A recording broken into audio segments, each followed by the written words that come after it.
Why, hello everyone. How's it going, everybody? Welcome to the thing. We're doing the thing. It's the talkie show with the speaking. It's the talkie show and the speaking and stuff on Wednesday nights, and there'll be words and stuff and things. You guys know how this works at this point. Here we are. I look so cozy, don't I? Yeah, you got the everything is fine. This is a perfect Honesty Hour mascot. We matched with our coffee. We're both drinking cold brews. Yeah. Everything is fine. I feel very comfortable right now and at peace. That's good, because that's how this works. So for those that don't know, they're just tuning in, and so you know as well. We're gonna start saying hey to everybody. What's up? How's it going? How you doing? And then once we're ready, Zach sounds a bit off. What the fuck? Why does this happen every week? Right when we go live, everyone says the audio is weird. Apple News. I love words and things. Everybody says it sounds good. Lucas just yelled back, "That's just your voice." That was Rai, actually. Oh, okay, sorry. That's just your voice. There's sass coming from many corners of the house. Y'all all sound the same back there. So basically, guys, we'll say hello to everybody right now and just what's going on, blah, blah, blah. And then we're going to go into the podcast format of the show, which is really an interview between me and you. We're going to talk. We're going to go deep on shit. The chat room is, if you have questions and you're a subscriber, post them in the Discord in the Honesty Hour question section. So after we talk for a little bit, I'll start going through questions and stuff. And as you guys know, if you, I will, because we're also doing this as like a podcast now, which has only been like the last 3 episodes. I've turned off subscriber sounds, so we're not going to have to dance and stuff. But at the end, we will. I'm so down to dance. Whenever we get to the end and we're done with the podcast part, we'll turn on the sub sounds again and we'll replay all the subs that happened during the show. Hell yeah. And we'll dance our balls right off. I got some new moves to show you guys. You get the fuck away. I got tacos right here. You get away. Nope. Nope. Did you watch Caesar Milan? Did y'all watch Caesar? Did you watch? No. The Dog Whisperer? I just grew up in the fucking South. That's why he's disrespectful. It's because he didn't watch it. There's a way you're supposed to bite them. You're supposed to make your hand like their mouth, like a dog, and you can kind of do that to them on their side, and they hate it. Try it to your dog if he's doing something bad. I'm also not responsible if your dog bites if your dog bites the shit out of you and they hate it. Yeah, but they do. You can do it to their side. Pretend you're biting your dog. You do it to their side. This could never go. Just pretend you're biting your dog. Work out perfect for you. I have my dog's turning 10 this year, you guys. She looks we need to get into the episode. This is already getting great. Okay, so that's how this is gonna work. If you send in tips and donations and things like that, I will kind of acknowledge them as a thank you, and I'll kind of field questions from the chat for you and stuff like that. I won't look at all. No, I'm just kidding. Can someone take a picture though of us and send it to when you're interviewing me and send it and tweet it at me and I will retweet it. We'll do the Okay. Can we post for it? Should we post for it now? Okay. A very serious No, you got to screenshot it. We're in the middle of a show, right? We're in the middle of a show. Take our picture. So what's a serious interview kind of like? Should I be answering your question, or should you be asking the question? I'm thinking of it. This is so serious right now. Right. Let us know when you're done. Oh, dude, you just ruined the picture. Thanks. That's yeah, great. Thanks. That's real good. Cool, great. Thanks. Oh my God, yes, someone gave a beagle. My dog Molly is not 100% beagle, but don't tell beagles of Insta because I keep using that hashtag. Okay, I can already see we're gonna have a lot of fun keeping you on track tonight. This is not a beer, this is coffee. But if it makes me look cooler, then it's a beer. Okay, so let's go ahead and start the fucking thing. As you guys, if you're new tuning into Honesty Hour again, and it's been a while since you've been here, as I've mentioned last week and the week before, because we have morning update every single day now, if you're looking for channel updates and talking about what's going on, post that in the morning update Discord. We'll get to them tomorrow. We talk about the channel every day on that, so now we're just going straight interview. So, hey, what's up, everybody?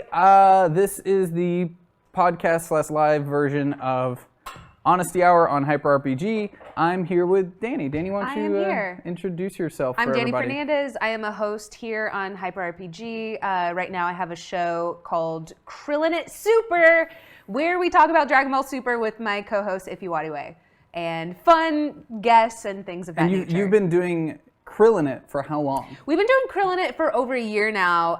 Iffy and I kind of were the two comedians on Facebook always posting about Dragon Ball Z. Mm-hmm. And so he hit me up and he was like, hey, do you want to do a podcast? I was like, I literally was just thinking about doing a podcast. So Krillinit, we look back at the original Dragon Ball Z, which is great and fantastic, but also can at times be hard to watch. Right. Just because there's so much filler. And so that's fun to like talk to guests about it. And so that was a podcast. And then you guys let us do our live show where we cover Super, the new show. Question, and it's totally okay to throw Iffy under the bus on this one. Okay. For your very first episode of Krillinit, Yeah. did he show up on time? I think he was late. I think he was late for like a couple of episodes, and then he and I had a conversation, and I was like, Mama, don't play that way. I don't know who you've worked with in the past, but this girl, you're thinking of what's the Beyonce line? Like, you don't know me. Like, you don't know about me. So honestly, one of our favorite aspects of working with you has been that you're really good at keeping Iffy in check. Oh, yeah. So thank you. See, you took that one combo. Yeah, that's great. Thank you for that.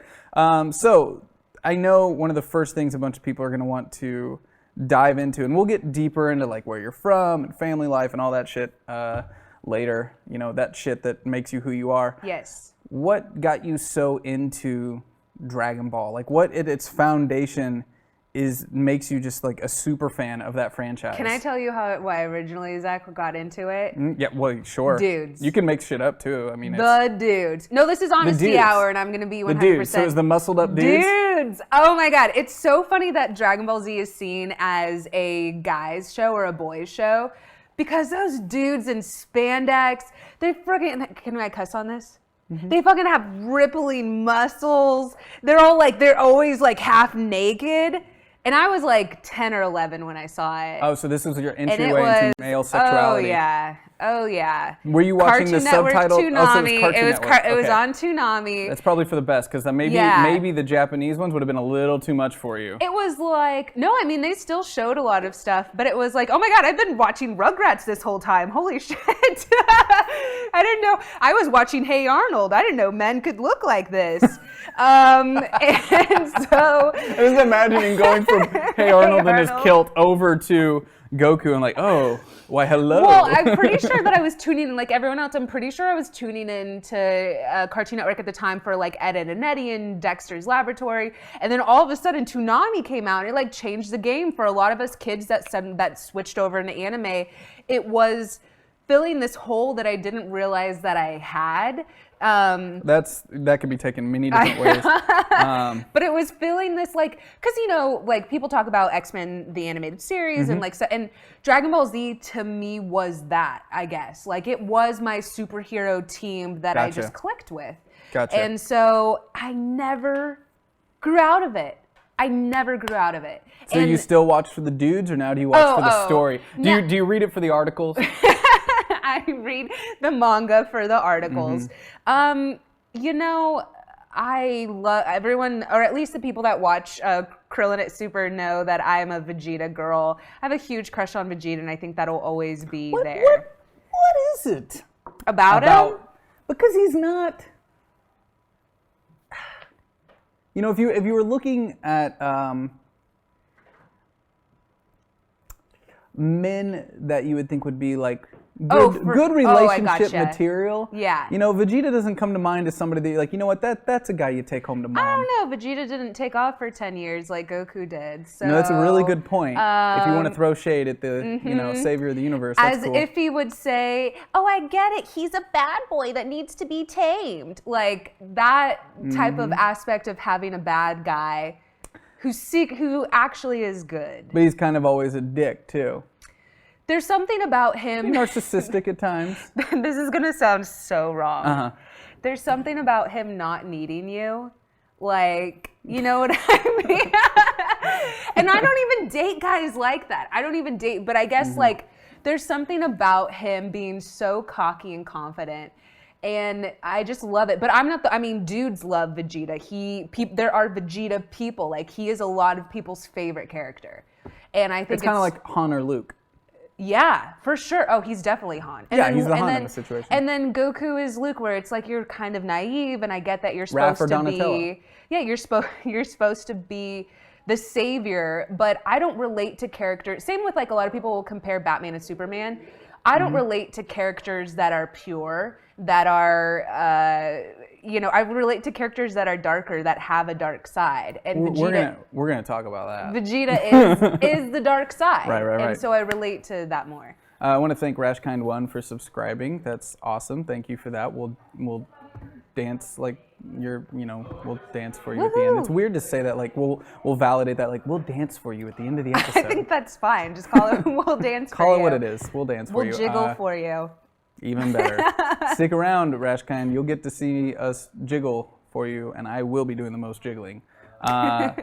So this liking darker. Yeah. Do you find that that's something that also correlates over to your like relationships in real life, like the disconnected people that don't need you in their life kind of thing? No, those people bother me. So there's a clear separation of like fantasy versus reality. For sure. I cannot handle guys that are cocky. That's the biggest red flag. Wow. And not in I'm in comedy, so a lot of those guys are, cocky like in a funny way. I can just imagine the non-cocky guys watching Dragon Ball with you and your love for Vegeta and just being like having super like complex issues with not being able to live up to that level of security. I would never date Vegeta. I would never date a guy that I think, I don't know, yeah.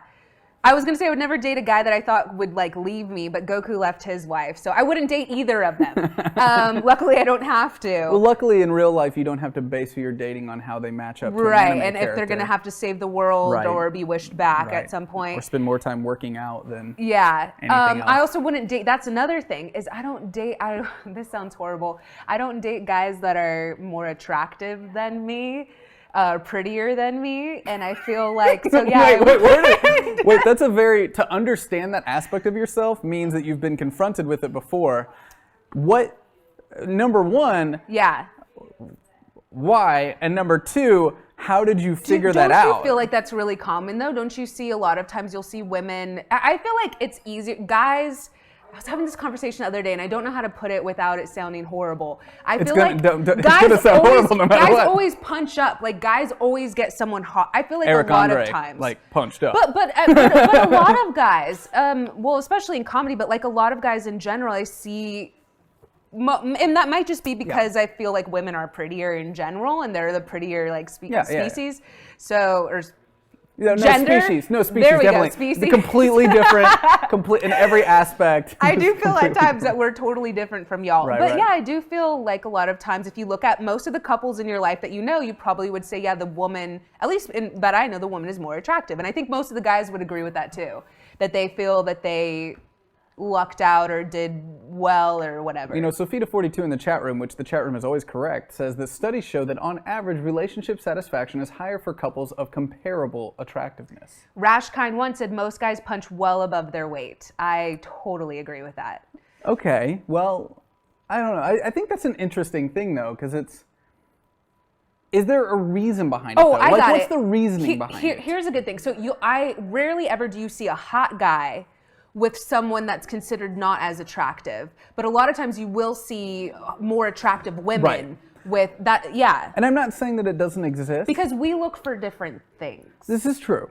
But you're not saying that you're looking for a different thing. You're literally saying, I won't date guys that are prettier than me. So why is that? What part of your personality goes, oh, that one's too hot. I don't want to be associated with that. I feel like they act like most of the guys that are hot act like they're hot. Whereas women, this is a good way to put it. A lot of the women in my life who I think are gorgeous hate the way that they look.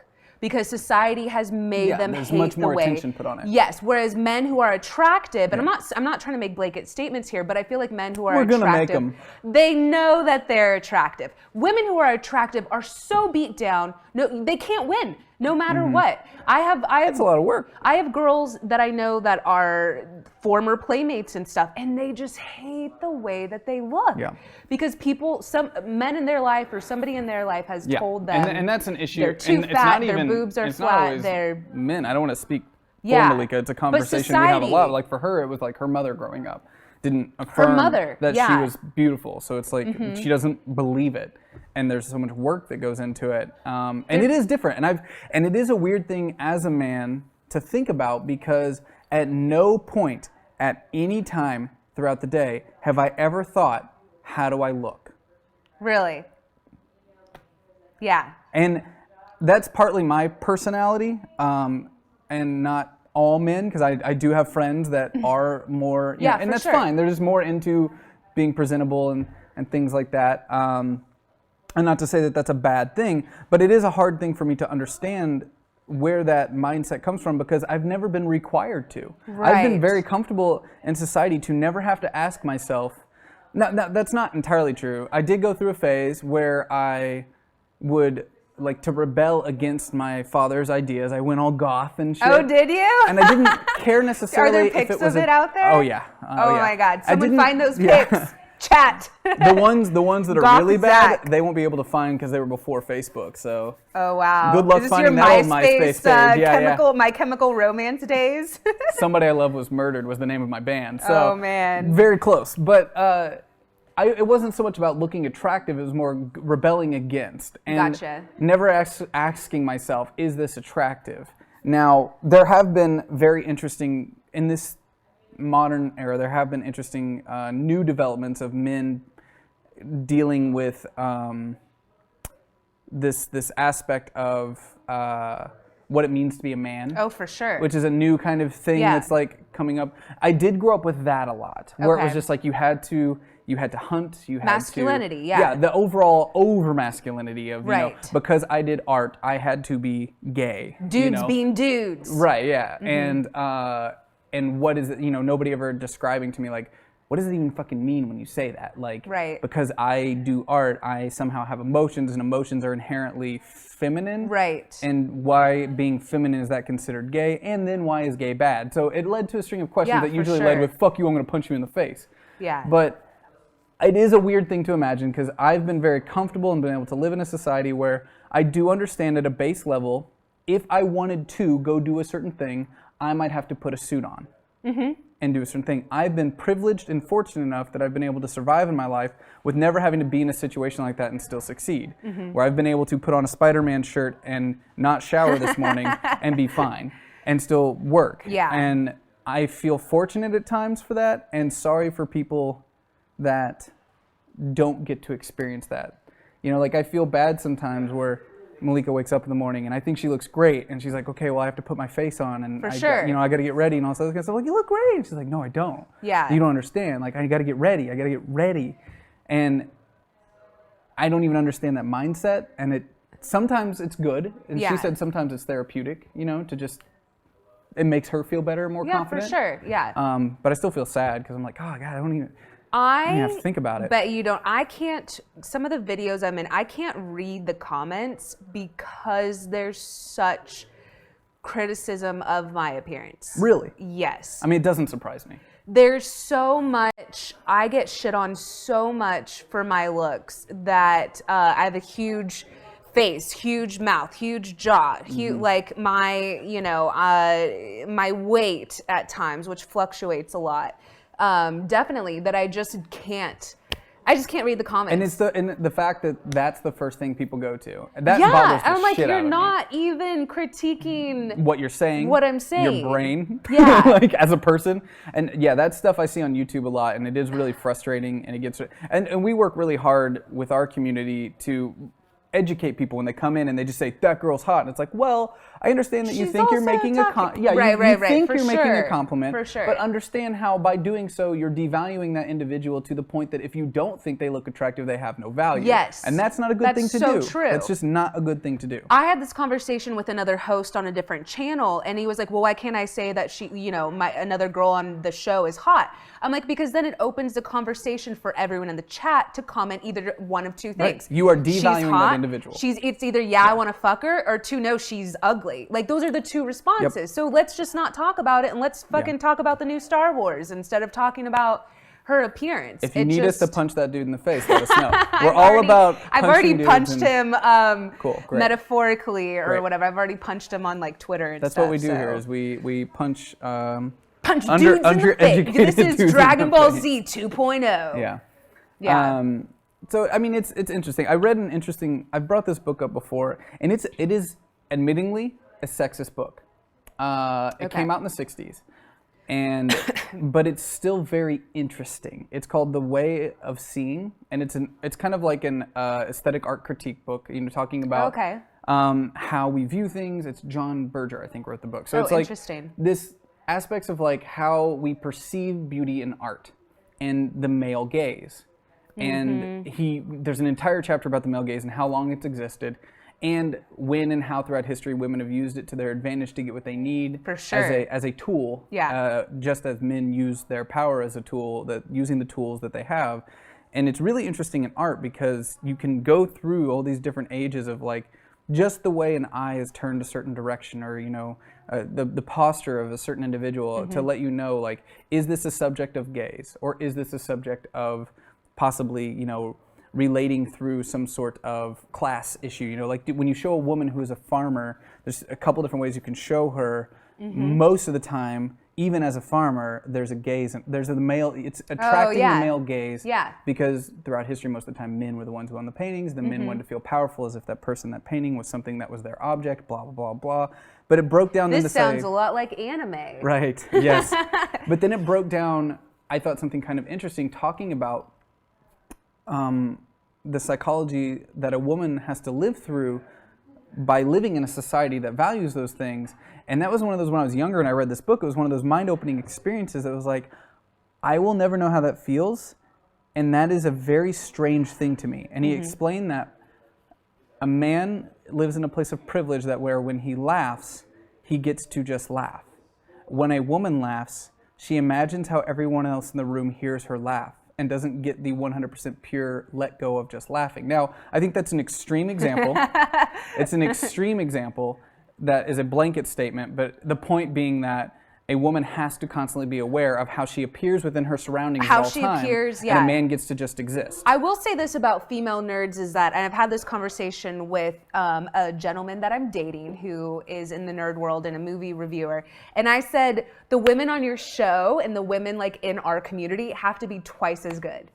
I feel like they have to know twice as much, like to prove themselves, because when we come in and we're talking about Star Wars, Dragon Ball Z, whatever, a lot of people already cut down, they already discredit and discount our What guys you date that taught you that stuff? Right. Yeah. Yeah, or any of that. And I feel like we have to be twice as good or twice as knowledgeable. And if we make a mistake, we're held twice as accountable for it. And it's like, oh my God, don't have her back. She didn't fucking pronounce that one thing right.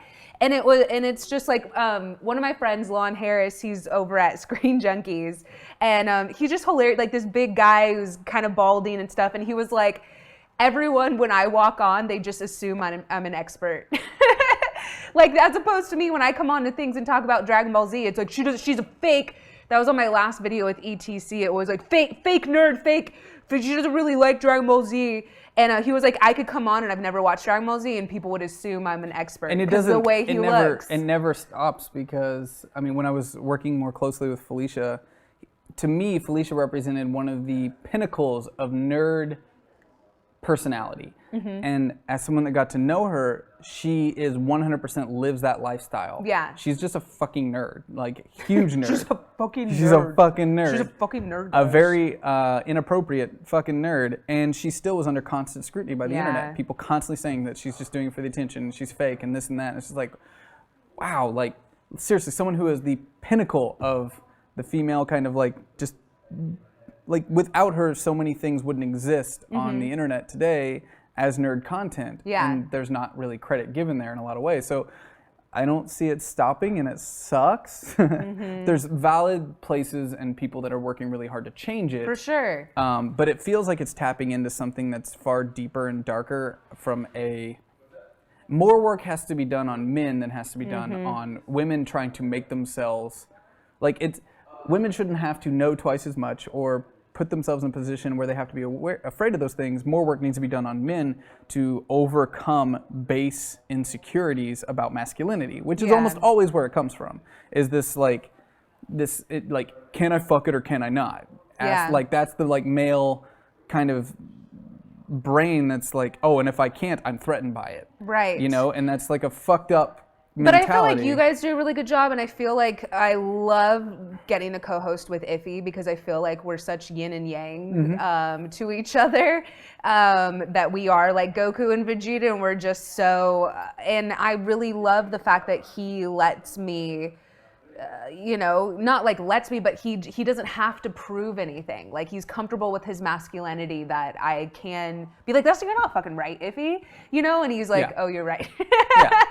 Most of the time, because he probably will admit I probably do know twice as much about DBZ. Oh, you definitely do. Anyway. You definitely do, and he watches maybe one episode every couple weeks. Yeah, and I'm like, actually, that was PyCon, and that was episode 38. And he just goes, whatever, okay, fine, moving on. He referred to Weiss as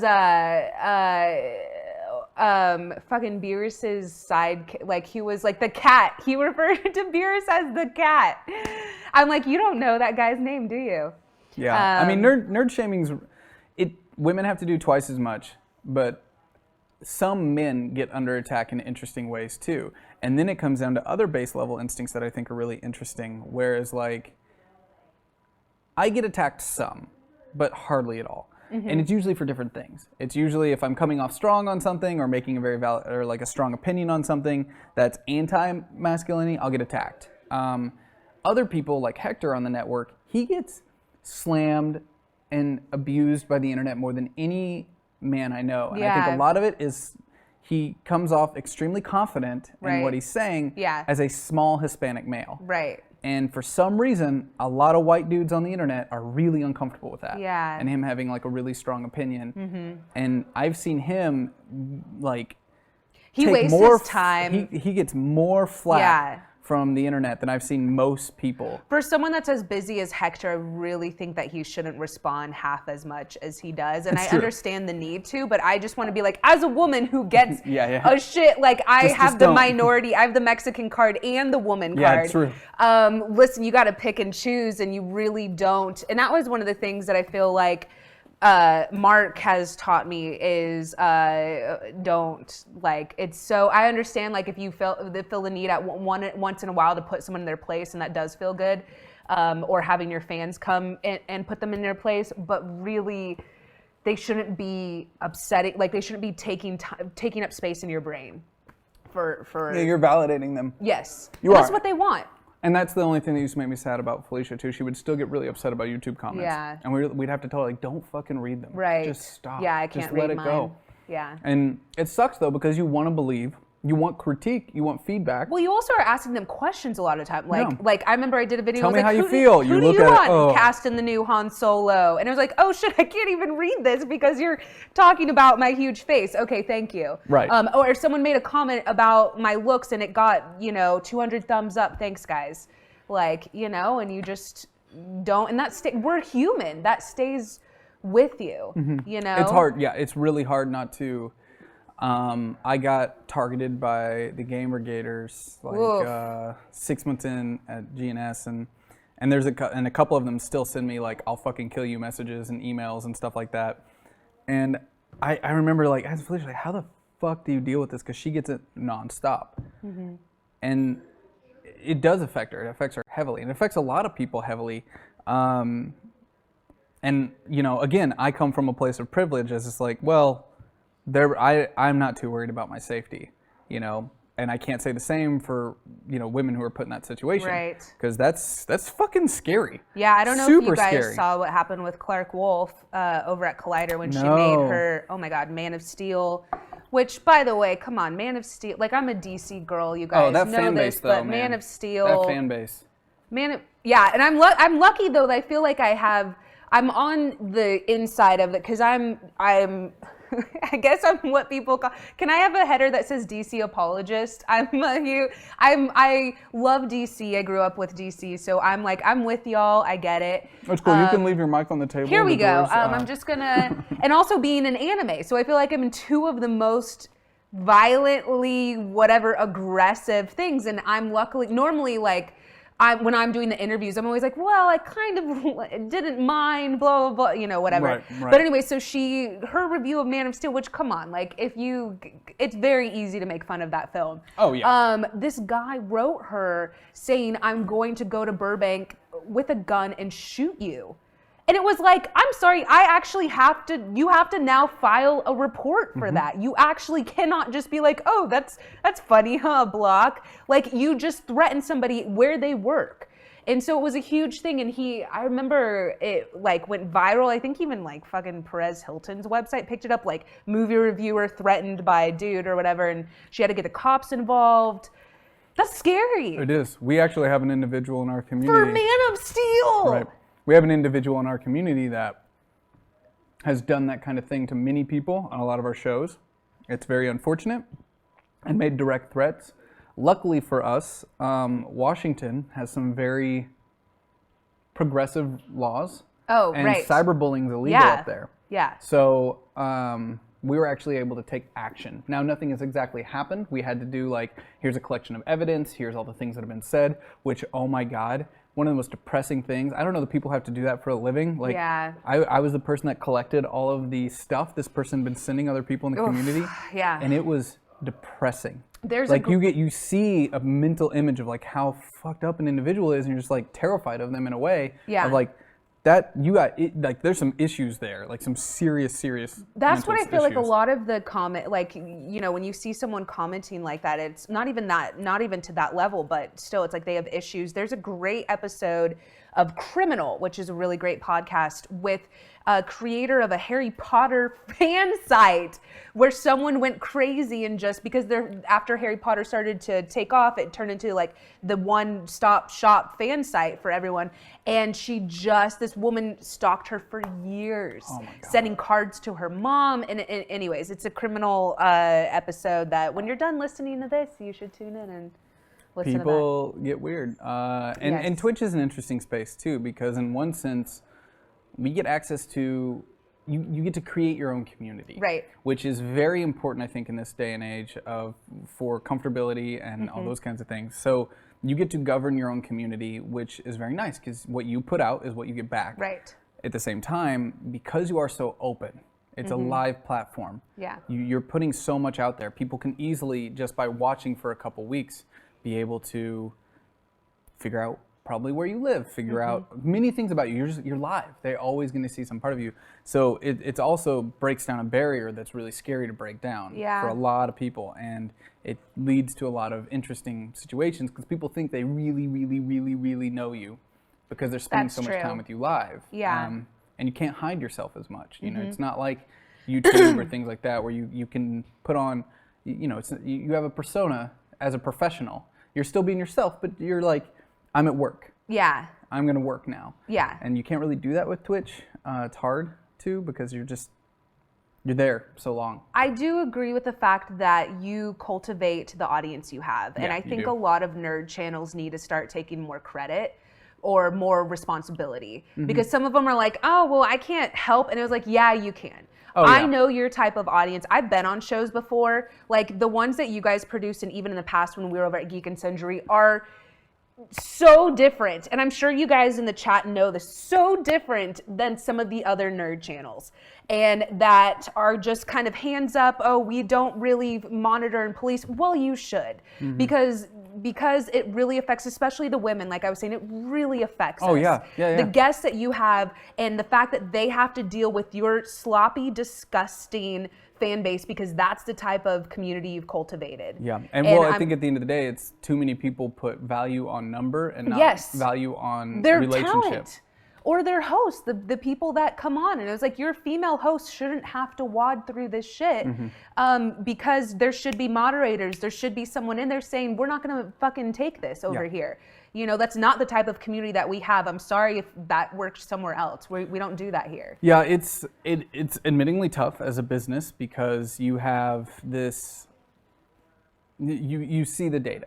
You're able to watch other channels rise and it gets discouraging because you have bills to pay, you have health insurance to pay, you have all these people that are under your payroll that you have to answer to.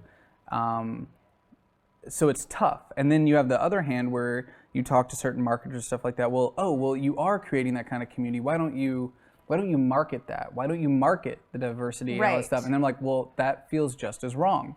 Oh, okay. Because to me, to go out and publicly push a diversity kind of thing is like, I get it. It doesn't feel right. Coming from you, it doesn't feel right. No, it doesn't feel right because Right. it feels like you're saying like you should like us because of this. Instead, it should be, look at all the amazing people we have here. This represents the world as we know it.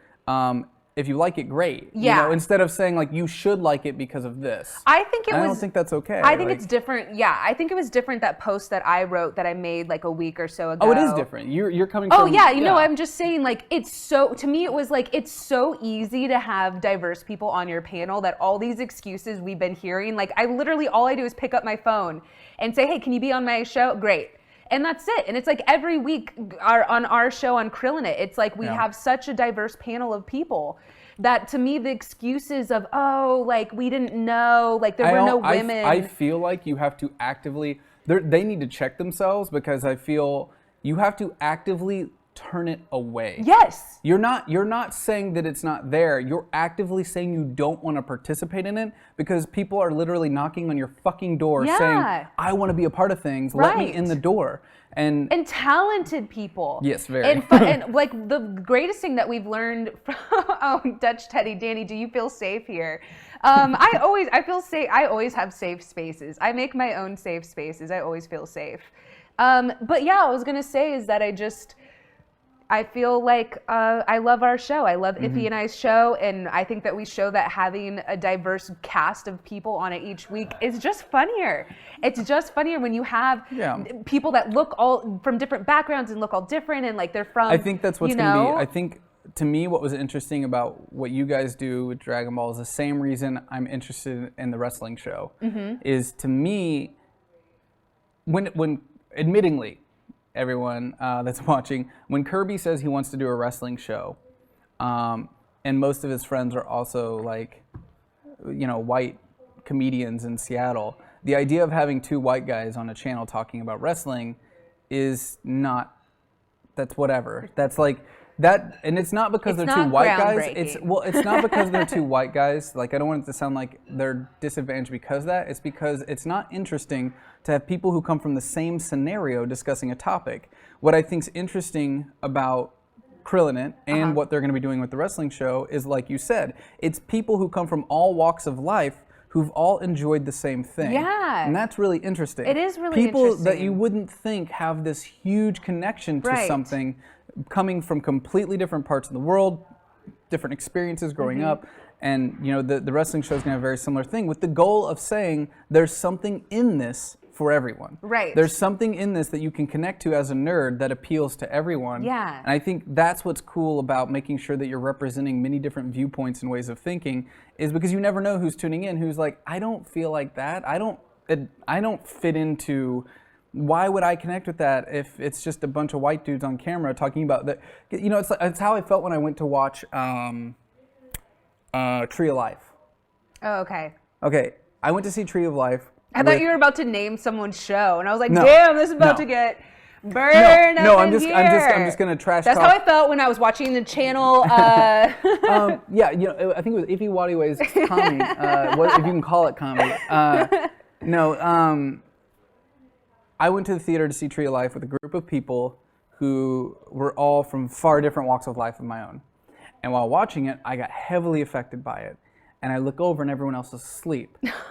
And I kind of checked out of it a second and went, oh yeah, this is 100% a, suburban, white, southern individuals. It's so personal. It is so internal. Now, I do believe in art you can reach a truth through honesty. Like, you get to a point where you come to a human experience that is universal for everyone. But if you don't get there 100%, you're on the outside of it, and you're in like a class experience and a race experience and a sex experience, and it's shut off from everyone else. And that's what I thought about that movie. It just was so close to human, but it didn't get there enough, and it just felt like, oh yeah, this is just a very specific thing that if you had a similar experience growing up, you're going to be heavily connected to it. And if not, you're going to be like, I don't see what's in this for me. And I think it's far more interesting to create things and work with people who anyone in that situation can tune in and be like, oh, finally, someone that represents my taste and someone that has my taste and someone that has my taste. That's more interesting. It's more, I just think it's funnier fun to have a bunch of different voices. Yeah, for sure. I really do. When you have the same voice and they're all it's the same type of person on the panel again and again. It's like, yeah, you guys all sound the same.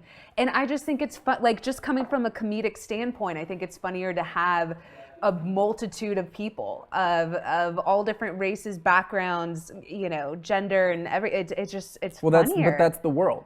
Yeah. Like that's what's funny to me is that, and it's getting better. It is getting better. I don't want to completely say that it's not, because people are fighting so hard. It is getting better, and I see it every year in the industry. I see more of my friends getting the work that they deserve. Yeah.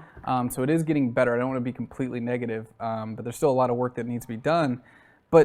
And we had Robbie Thompson on to talk about comic books a long time ago, and he was writing Silk at the time, which is an Asian female, and her the people she worked with were all different races and everything. And you know, someone in the chat room brought something up about it, and then he answered kind of another question that came from a forum or something about, you know, like, as a white dude, how come you have all these people that aren't white? You know, that whole white genocide bullshit. Oh yeah. You know, it wasn't called that at the time, but it had that tone to it. And it's just like, well, I'm writing the world I know. And when I go out into the world I know, if you're being honest with yourself, is very diverse. It's very different. It's very unique. There's a lot of different viewpoints. If you're being a writer that's looking past your internal voice and looking out in front of you, there's a lot of things out there that you might not have experienced or got in touch with. And but at the same time, I understand the conflict growing up in fucking Missouri-Arkansas border, where there was literally not one other race other than white Caucasian in our entire county. Like, not one. Yeah. So in that instance, it took parenting. It took, like, family unit that was trying to make us very aware to it, knowing we would encounter it someday, and trying to expose this diverse media. Most people don't have that, though. They're completely closed off. Like, they're just so closed off. So that's, I think, where the challenge is going to come in, because they're consuming a lot of the media.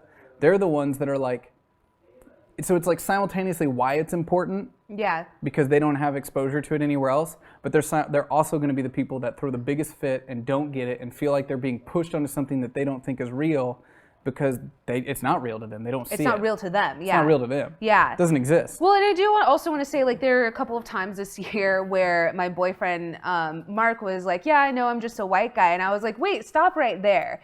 Because as a white guy, like, you have the ability, like, your voice is important, because you have the ability to change the views of people that look like you in a way that I might not be able to, in a way that they're not going to listen to me. And so for me, I do feel like, and I've had a couple of people write me that too, like, I know I'm just a white, and I'm like, I don't feel that way, because I do feel like you have the ability to connect to people that I can't, you know? Not only is it an ability, I feel like if you're a man in media who is white, it's a responsibility. Right. Yes. It's not just an Especially ability, if you it's have like a a platform. responsibility. Yeah. Yeah, especially if you have a platform, if you're, you know, you have to use it, but yeah. Yeah, if it's easier for me to be a showrunner, that there's now a responsibility. And you have to check that privilege and be like, oh, wow, I didn't have to work as hard to get here. Someone else did. Shit. There's 10 other people that are more talented. But it's, I don't know. We have Aren't I white? I'm not. I'm Mexican. I'm half and half. But I did grow up partly in Orange County, so I have half Valley girl, half... when you say partly, I grew now up... let's get into the family shit now. Yeah, I grew up in Orange County and in Texas. So I say y'all, and I also say like. So Texas and Orange County.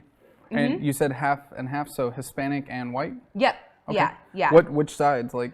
My dad is Mexican, hence my last name, Fernandez. And then my mom looks Latin. Like, we look the same. And I think that might have been why my dad was so I mean, she looks like, if I showed you a picture of her, she's a gorgeous woman. But I don't think she's a mix of a lot of things, but mostly her family is Caucasian. Okay. Her last name is Farmer. It's like one of the most white last names. Yeah. Okay. So how long did you live in Texas? I lived in Texas for over a decade. Okay. What age? I was 13 when I moved to Frisco High School, home of the Fighting Raccoons. Yeah, it's in Dallas. That's a super Texas thing to do. It is, home of the Fighting Raccoons. I moved there when I was 13, and then I went to school at the University of Texas in Austin, which is fantastic, hook 'em horns. And then I worked at Baylor Heart Hospital. Baylor is a huge hospital out there, and I worked in cardiac rehab. So yeah. Cardiac rehab? I worked in cardiac rehab, yeah. Okay, so there's an interesting shift that happened in your life.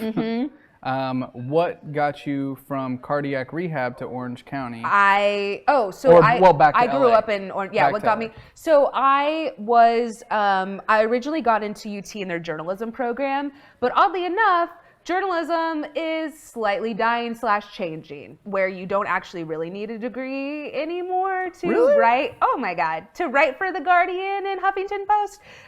No, but they only accepted at the time, I think like 8 people, I'm probably wrong, but they only accepted like 8 people in their broadcast journalism program, and that's what I wanted. Didn't get it. They push all those people kind of into communications and stuff, and I didn't want that. Social media and communications. Yeah, it's so crazy. You don't even need that anymore. Do not go to school if you're trying to be a writer.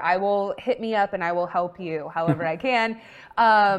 Or if you're trying to make any of this stuff, you don't really have to go to school for it. Yeah, I wish somebody would have told me that before I went to It's grad so school. funny because I have, I'm not trying to shit up, but my friend that did get into broadcast journalism, I have way more followers than her. And I'm like, I'm sorry. This was my revenge for not getting in. But anyways, I still owe $50,000 or whatever, as she probably does too. I'm double you, so we'll be Oh, feeling wow. it there, Did you go to a private school? No, just grad school, master's Oh God, program. yeah. So anyway, I at the time I was working as a fitness instructor at UT. I was teaching fitness classes. It was fun, and some of my friends were in kinesiology, which is exercise science, and I was like, why don't I just do this? Why don't I just do kinesiology? Why don't I just be a personal trainer or something? Okay, so then you became personal trainer. Yeah, and I ended up, kinesiology is also rehab, a lot of rehab. Right.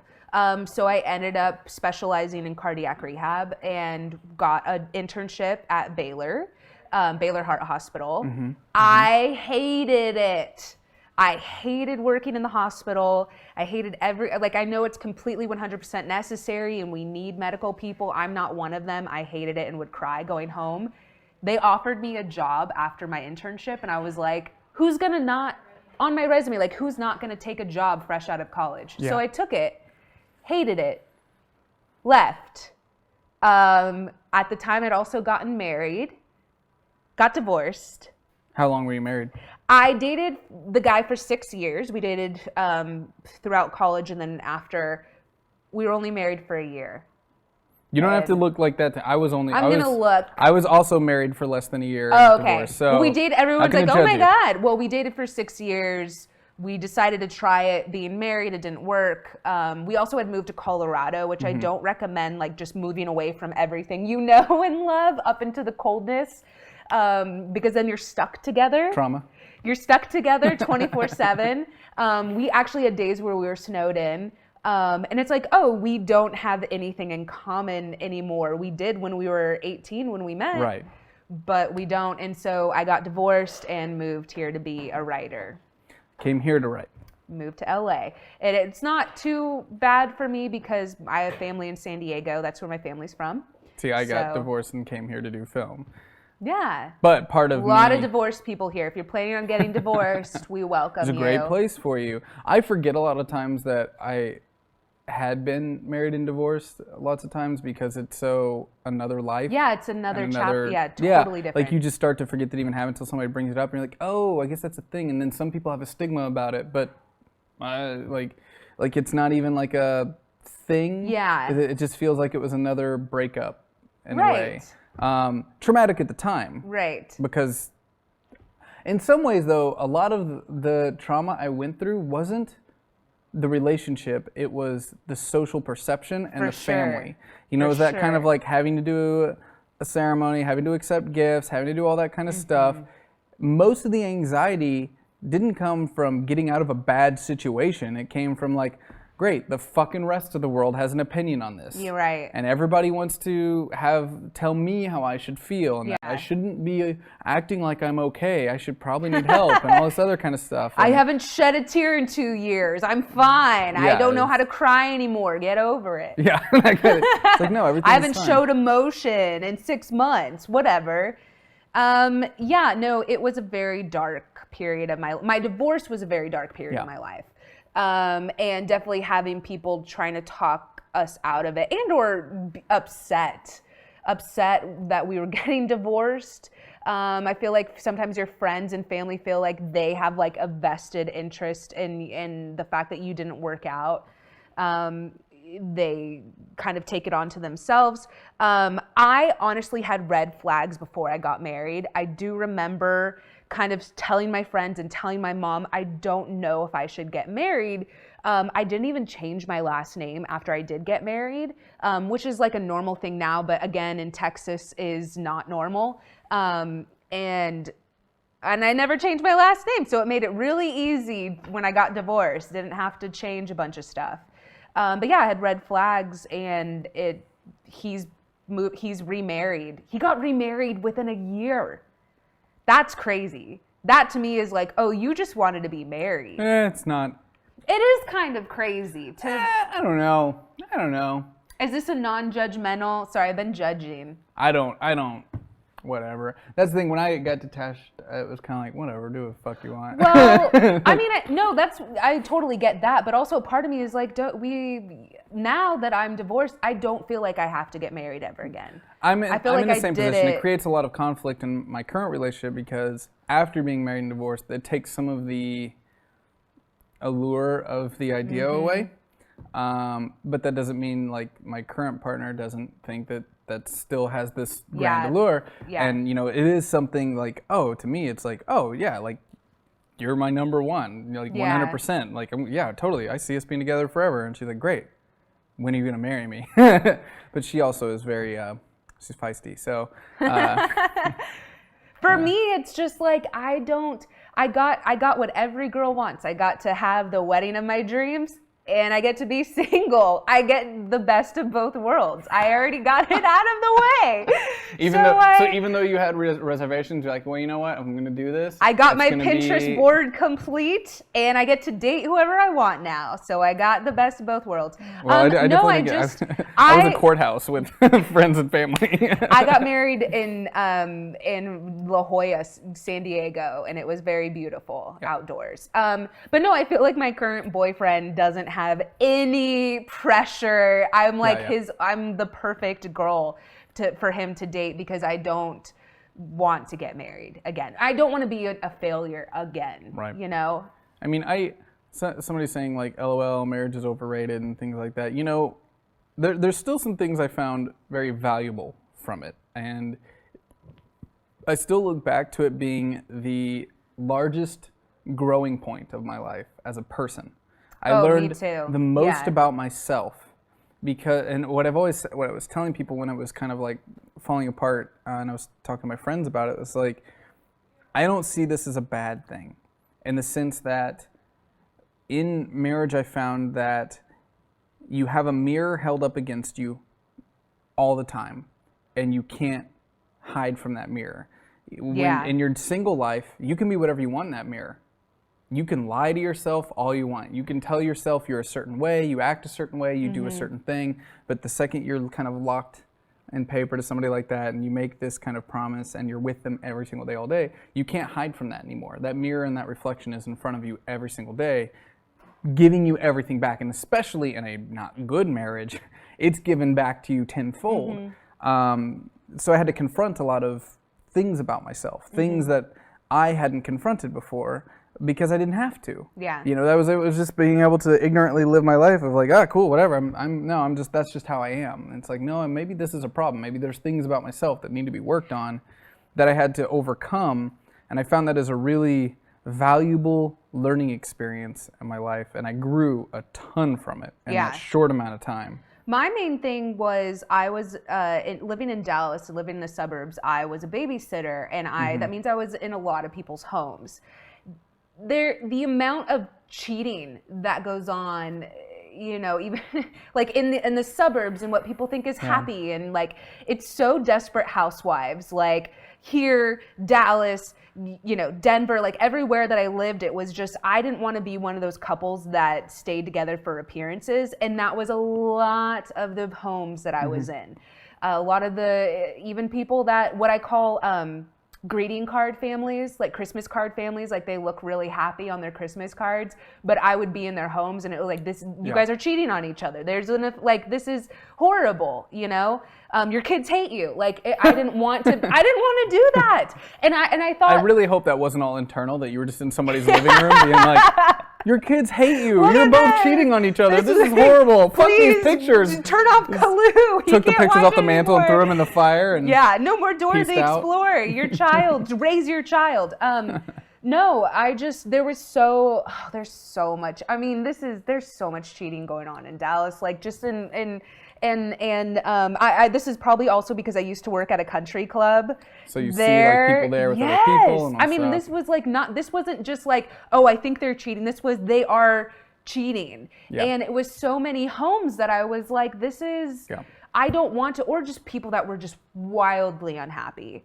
And I didn't want to do that. I didn't want to be in a place where we hated each other. We didn't love each other, you know, anymore. And we tried to stuck it out. I also didn't want to get pregnant and have kids with somebody that you knew that right. That wasn't the, So I cut loose and I left after a year. Yeah, it's interesting because I remember part of my hang up at the time was I do believe in commitment, and I do believe in sticking to something and not turning your back on something just because it's hard. Right. And I also knew that my stubborn attitude was the only thing keeping me in it, and that my principles were the only thing that were like, or were not even really principles, just stubborn, you know, and believing like that this is what's important, like this kind of stuff. And that was the hardest thing for me to overcome, knowing it wasn't working and having to turn my back on certain things of my own insecurity of like, am I just being a wimp? Like maybe this isn't supposed to be easy. Maybe it's supposed to be hard kind of thing. And I'm really, really glad I didn't believe in that because like, I'm extremely, extremely happy with Malika. Like she's the best thing that's ever happened to me in ridiculous amount of ways. Like my life is always on a constant crash course of like I have all these like health issues and overworking and no sleep and all these things. Health issues? Tell me more. It's like the story of my life. Yeah, I've got like a tendon degenerative disease, so I'm always in constant chronic pain and other things that I should probably get checked out that I'm just too into work to like do. I have Hashimoto's and I have Lyme. So I'm also chronically fatigued and in pain too. Yeah, spending lots and lots of money on doctors. Yeah. I just decided to stop going because I couldn't afford it anymore. Yeah. And that's not good. At the same time, now I'm overwork myself to the point that I really should go, but I don't. But at the same time, like me pulling back usually has more to do with her than it has to do with me. And that's like, to me, some of the value of like having someone you really care about in your life is because it's so easy for me not to take care of myself. And I'm not a destructive person. Like I don't do drugs, I don't drink, I don't like. Yeah, me either. But I'm super destructive when it comes to work. And like overworking, not sleeping, all these kinds of things. That's where I'm destructive. And it is just as unhealthy. I'm not going to judge anyone who lives their life that way because. Well, that's how we live here. Yeah. In fact, if you're not going 24/7, you're seen as lazy. In some ways, yeah, it's very true. And now it's having someone that you care about like that much is very valuable in the sense of like, oh, I should probably take care of myself for that person. Right. If I'm not going to do it for myself, I should do it for another individual that cares about me. So I'm not being selfishly kind of like, oh, fuck it. You know? I can't imagine dating me. Like I could not date me. I don't know how the man who is dating me dates me. he's such a happy-go-lucky person and like has nothing, I don't want to say he has nothing wrong with him, but the people who know him, he has very little wrong with him. And there's so much wrong with me. And at times when we first started dating, it bugged the shit out of me that he was happy-go-lucky. I was like, there's something secretly that's wrong with this person. Like there's a dark side to him. There's gotta be something. There's something, he's like serial killer, cynic, there's dead hookers in his place. You guys, I've been dating this man for 2 years. He is that person. Like he walks and like the Charlie Brown music like plays in his head. He just is like this happy-go-lucky. He is Goku. I'm dating Goku. I'm dating Goku. I'm not dating Vegeta. I'm dating Goku. But what I've told my therapist when I talk to my therapist, I'm like, you know what? I couldn't date a dark I couldn't date someone that has the issues that I do. It would be too much. I don't want two of us. Like I don't want someone like me. That's insane. Like I'm the one that has problems in our relationship. And if there were two of us, it would be a mess. It would be a tornado and a mess and it wouldn't work. Yeah, I've gone through those too. And sometimes I get concerned because like the biggest issue I have with chronic pain sometimes is it's really easy for me to push a lot of it down when I'm here. And in some ways, like, social norms are a great tool to overcome things. It's just like how when you get really, really comfortable in a relationship, you let the darkest parts of yourself come out, but you won't in public because there's these social norms that govern how we're supposed to act. And I don't have that. Well, but whoever I'm with gets all that shit dumped on them. Yeah, like for the sure. second, we go off air, I've had a really long day, like whoever I'm with, they get all that shit dumped on them, even if I don't want them to. And that's my biggest concern lots of times is whoever I'm with ends up taking all that too. And it for a long time made me not want to date anybody because it's just like, oh, I've got so much baggage. I've got so much shit. You know, like who wants to deal with that? Yeah. That's fucked up. Like who wants to be with someone who's in chronic pain all the time and then them have to know that I will never get better. There is no cure. Yeah. Like that's hard for anyone that you care about to know that you're with someone who has something uncurable. Well, it's like, oh, I'm signing up for this shit forever. Right. So it does take special people to work with people who have those For sure. conditions. Yeah. Luckily, there's people out there that are willing to put up with that shit. Yeah. No, yeah, definitely. And I don't know, I just, like I was saying, I couldn't date someone like, but I also feel like I'm still a good catch. I think in my boyfriend's eyes that he feels like, he always says, I'm just happy to be here. That's normally before we have sex or something. He's like, I'm just happy to be here. That's a great pickup line. Yeah, but I feel like he feels that way. Like, and he's also someone who's really helped me. He's 8 years older than me, so he's helped me a little bit. Like he's been in this industry longer than I have. And so he's helped me just not like you were saying your biggest thing is work. Like that your vicious thing is like work. Mine is my thoughts. My thoughts are so awful about myself, the way I think about myself. I've been in years of therapy to try to undo it. And it's so great to have someone who, like, I always say this, I wish that I loved my body the way that my boyfriend loves my body. Because he loves my body. And he says it all the time to me. And yet it doesn't matter. It doesn't matter how he feels like, because I don't feel that way about it, And especially not when not in here, but in other chats when people are fucking talking about it. But yeah, my most vicious thing I deal with is myself, 100%. And I don't know, yeah. I feel, unfortunately, that's like more common with women. And it's not completely uncommon with men. We have a lot of people in our community who deal with mental struggles. But again, that pressure of loving yourself seems like a very common issue with women, and it's unfortunate. And I think about how important it is to teach people at a young age how like self-love is more important than like any other kind of aspect. I do want to thank Ivan12 who just subscribed. Thank you for subscribing. Really appreciate that. I also want to thank the chat room. They've been having an amazing conversation with each other while we've been having a conversation. So kudos to the chat room for keeping it like really interesting and civil. And you guys talking through your own issues, it's always exciting to glance The at and see. Tazwell kid said everyone is their own harshest critic. I'm definitely my harshest critic, I don't too. know. I still feel like YouTube is my harshest Well, critic. that's different. That's not a critic. That's just an asshole. That's not even a critic. But I'm telling you, if you look at some of the comments that myself and other women get, like I could not sleep after a video I did. I know. Like I actually could not, like I was trying to sleep and just like crying in my pillow and you're like, oh, get over it. You're supposed to. It's like, yeah, sure. Yeah, I go through videos and videos and videos and I make them, but eventually we snap. Eventually we crack. Eventually we read the 100th comment and we're like, you know what, today I had a bad day or I didn't get the audition that I thought I was or and my then you script tune got into rejected. something and somebody that doesn't even know you just shits all over you. And then you snap. And yeah, we're fucking human. I'm not a robot and that's why people like me and enjoy me is because I'm not a robot. But yeah, you snap. And I think another thing is that I feel like, and Iffy will say too, like he doesn't get half the comments that I get. And I think if he, if guys did, they might understand more. Yeah, like I said, some of them do, but never to that extent. Yeah. Like Hector's the closest I've seen. Oh, for sure, yeah. He's just the closest, but it's still not even as bad. Right. It's just not. Yeah. And the other thing, it's interesting. It goes both ways, and what I've seen happen, there's an in between too. There's like a weird in between where you have the really, really understanding who just want to hear you out.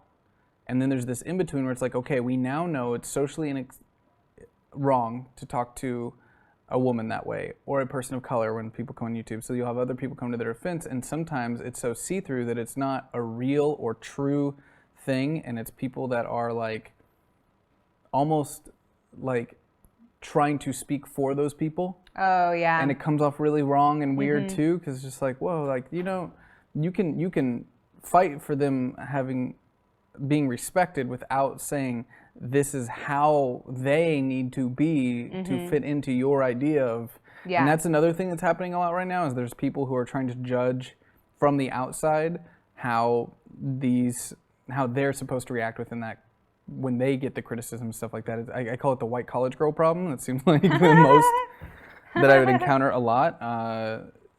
Not having experience of what those things actually are, but still experiencing quite a bit of, they've experienced the outsides, so they have an understanding of, I've gone through some shit, which they have. And then when they're encountered with women of color, there's like a big disconnect between understanding just how much worse they have it. Yeah. And like, I know Malika gets really upset sometimes because she's like, great, since Trump was elected, attacks on Asian women are now the highest they've ever been. And, ever. And Asian women get raped this amount more than any other race and all this other stuff. I'm just like, oh my God, why are you reading these things? Don't read them. Don't read them. Don't read them. It's so fucked up and it's so scary. And I think that ultimately everyone needs to be in a position where it's like you're listening rather than saying how they should. Listening, like you need to react this way because us too also have it bad. Like if you ever are telling someone else we also have it bad, you fucking shut up. Yeah. Like that is a terrible thing to say. It happens a lot.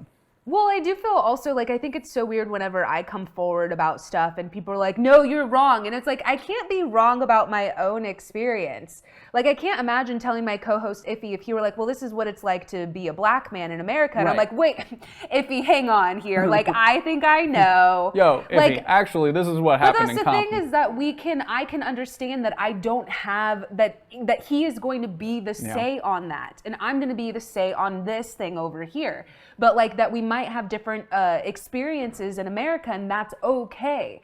And I don't feel the need to correct him. And most of the time I'm gonna shut up because I don't know what it's like to be a black man in America, And so I just felt like that's a really easy thing that I see sometimes people correct, like, cause I'll talk about being a woman in Hollywood. And it's like, wait a second. It was like, no, but I am a woman in Hollywood, and or to grow up with Mexican immigrant grandparents. Don't you love right now this conservative and Midwest? I think I brought it up the other day with Adam too, because it's so frustrating. But it's that anytime you, it's now being looked upon as like if you're a coastal elitist or you're just an actor in Hollywood, like you don't have it hard. You don't know what it's like. Yeah. It is. Well, I I'm thought like, motherfucker, you get weekends. Joe Starr made a really good point, and he was like, Hollywood is made up of a lot of crew people, like receptionists, the truck drivers, like actors make up like this, and famous actors make up like 1%. Tiny Most percent. of the actors are, working 3 or 4 jobs. But to decredit their experience of how fucking hard. And how many people don't come from here? Yeah, to get there is just ridiculous. It's so much work. So much work. Yeah, but even like he said, Hollywood runs on truck drivers. It runs on grip people. It runs on the lights. It runs on sound people. There's no difference between a grip crew and carpenters in the Midwest. It's the same thing. Yeah, like it runs on labor. It runs on labor workers and people here who, so I don't understand that argument. Also, I remember when Carrie Fisher passed away, I shared by the way, if you haven't picked up her book, The Princess Diarist, I relate to so many of those excerpts about depression and just the way that she feels about herself and the way that the world has kind of, at times, and I tweeted this excerpt from her book, and some guy replied, "Sorry, celebrities don't get to be depressed." And I'm like, really? A woman who, when she was 18, she was 108 pounds and was told to lose weight. Someone who's gotten teased for her weight her entire life. Someone who's openly told people about her drug addictions. Like, she's been so open about it. I struggle with depression. I struggle with my weight. I struggle with drugs. And it's like, sorry, you don't get to do any of that. She's had divorce. She's had, love lost and hates herself, has wanted to commit suicide. Sorry, you're not a human. You don't get to be depressed. And it's like, where is that? That's disgusting. Yeah, I think that all comes from such a, I don't like it. I can't stand it. In an excerpt where she's saying, this is how I feel about myself. And she had the greatest, she said, one time she had this story about a little girl. Her dad this little girl's dad took her up to Princess Leia, Carrie Fisher, and was like, look at her. And the girl was like, oh no, that's not her. And Carrie was like, yeah, I've aged a lot. I've gained a lot of weight. And she said the girl couldn't look at her. It was just a sweet little girl, but it was like such a brutal, raw moment where she was like, yeah, I'm not the Princess Leia that she saw in the movies. I am this older, sluggish version of myself. And it was so, anyways, check out the book. It's so raw and should be read. To comment on Metal Whisper's point, who says it's a fair criticism in the Midwest, but it goes both ways, right? How many times do people in Hollywood seem to stereotype Midwest people? This is true, but I also want it to be known that in discussion, if you are to say one thing, you're not saying that inherently something else is also not true unless you exactly say that. So in that sense, to make the assumption that by saying that it was a criticism from the Midwest to us, that we were making a also claim that it didn't go both ways is putting words in our mouths, which isn't fair to us as people who are having that conversation. Because if you asked, I would be the first to say, oh yeah, and I often come to the defense of people in the Midwest as a person who grew up there and who knows they're not hateful people, they're just ignorant, and that's two very different things. There's a difference between racist, bigots, and hateful people and people who just don't have the knowledge that they need to be good people. Oh yeah. Yeah, and then it's our job as people who are more aware, or I think the kids call it woke. I don't, whatever the fuck. You sound so, or as the kids call it woke, I don't. I don't know. It's your responsibility to make them more aware and less ignorant by doing so. I will say that I fucking loved growing up in Texas. Mm-hmm. Like, I don't know, some people consider it the South, some people consider it its own South. Texas. It's not the same as like Virginia's. There's all different types of South. Yeah. I think if I had grown up, because I originally was in Orange County, I think if I had stayed in Orange County, I would be a different girl. Texas, they're so kind. The people there are so nice, and I fucking loved getting to go to high school and college. Like, it was Friday Night Lights for us. Frisco was the only high school at the time, home of the Fighting Raccoons, was the only high school, and it was a big fucking deal there. Like, the mall would close, everyone would go. Wow, that was not my experience. Small town, I loved it. I loved getting to grow up in Texas. I was in a super small town, but it was not. Oh. It was just fucking backwards. Well, I mean, Dallas is progressive. We have the fucking Mavericks. Well, yeah, and there's going to be both. You're gonna experience we both. have the Mavericks, okay? You also, more people equals more, like, more We're pretty diversity. close to Austin, which is like Diversity one of the most liberal schools. I really wish I could have encountered diversity growing up. It took me a lot of relearning. I was never a hateful person, like I said, ignorance. And luckily my parents were really good at trying to teach us to think outside the box, to not keep us from watching certain types of media. And they didn't push it on us either, but it was always just letting us know there was nothing weird with it. Yeah. There's nothing weird with growing up watching Fresh Prince and Cosby. That's just the shows that are funny and on Monday nights. You should tune into them. Especially Fresh Prince. Oh, man. That's just what you grow up on. Still So one of the never funniest. even ever making a comment, which I shouldn't even have to say that they didn't, but most of the people I grew up around didn't have that kind of leadership in their home. It was the opposite. It was, you can't watch that because that's not for white people. I have a question. Yeah. Do you feel like you're having this conversation with me because I'm on this show? No, we have it all the time. Oh, you do? Mm-hmm. Okay. I was like, because I know, like, if you follow me and stuff, I tweet about this stuff a ton. You do, yeah, you do. But we talk about it a lot, mainly because we hardly ever have other white people on here. So it's and when we do, we usually do talk about how weird it was growing up in places where we didn't have diversity. So it's because I think it's important to reflect on those things and understand where those things come from. And I'm always trying to understand where the hatred comes from and how it starts. Yeah. I think a lot of hatred is fear and unknown. Right, and I can It's a see lot of how fear and easily different. my Yeah. life could have been different. With just a few different steps, my life could have been so different with how I view other people had I just bought into it. Had I just bought in like so many others. People I liked growing up, people that I thought were good friends, people that I know to be good people bought in. Yeah. They bought into the area, the social pressure, the feeling of if it's all you know. It's like, my dad had to keep it a secret that he wasn't going to vote for Trump. He had to keep it a secret. People couldn't know. Yeah. Out of fear for like how he'd be treated at his job and things like that. Like, or else you get egged at your... Well, yeah, it's a social issue, and how hard it is to stand up to social pressures when everyone around you thinks a certain way. And it's dangerous too. It's not just hard, it's actually dangerous. There were many times when I was growing up where I put myself in danger by questioning things that I should have kept my mouth shut. I feel like that's my life. Yeah, right? Yeah. Well, I feel like that's my career probably, is I've spoken up a lot and probably gotten in trouble. Or at least been axed out of being asked back on certain channels and or networks. This is a conversation that I've had with other people of color that have said like they've had to leave. They've been asked not to, like after shootings or something, after that string of unarmed black men that were, all of that happened, that just seemed like one after another every week, which of course happens all the time, but now these were being recorded. Anyways, I've had, friends of mine that like said, their channel asked them not to retweet or not to talk about it. And they were like, I actually can't do that. I actually can't not talk about it. So yeah, I've definitely done myself in, I would say, at some places, but it doesn't matter. It's interesting because or burn bridges. Yeah, I mean, say. I get. It's all about that perspective, and it's running a company makes it tough sometimes because part of the reason I like having a show like this is we say from the beginning, this is what you're walking into. Everyone's encouraged to speak their mind and say what they feel from an honest perspective. That's what this is for.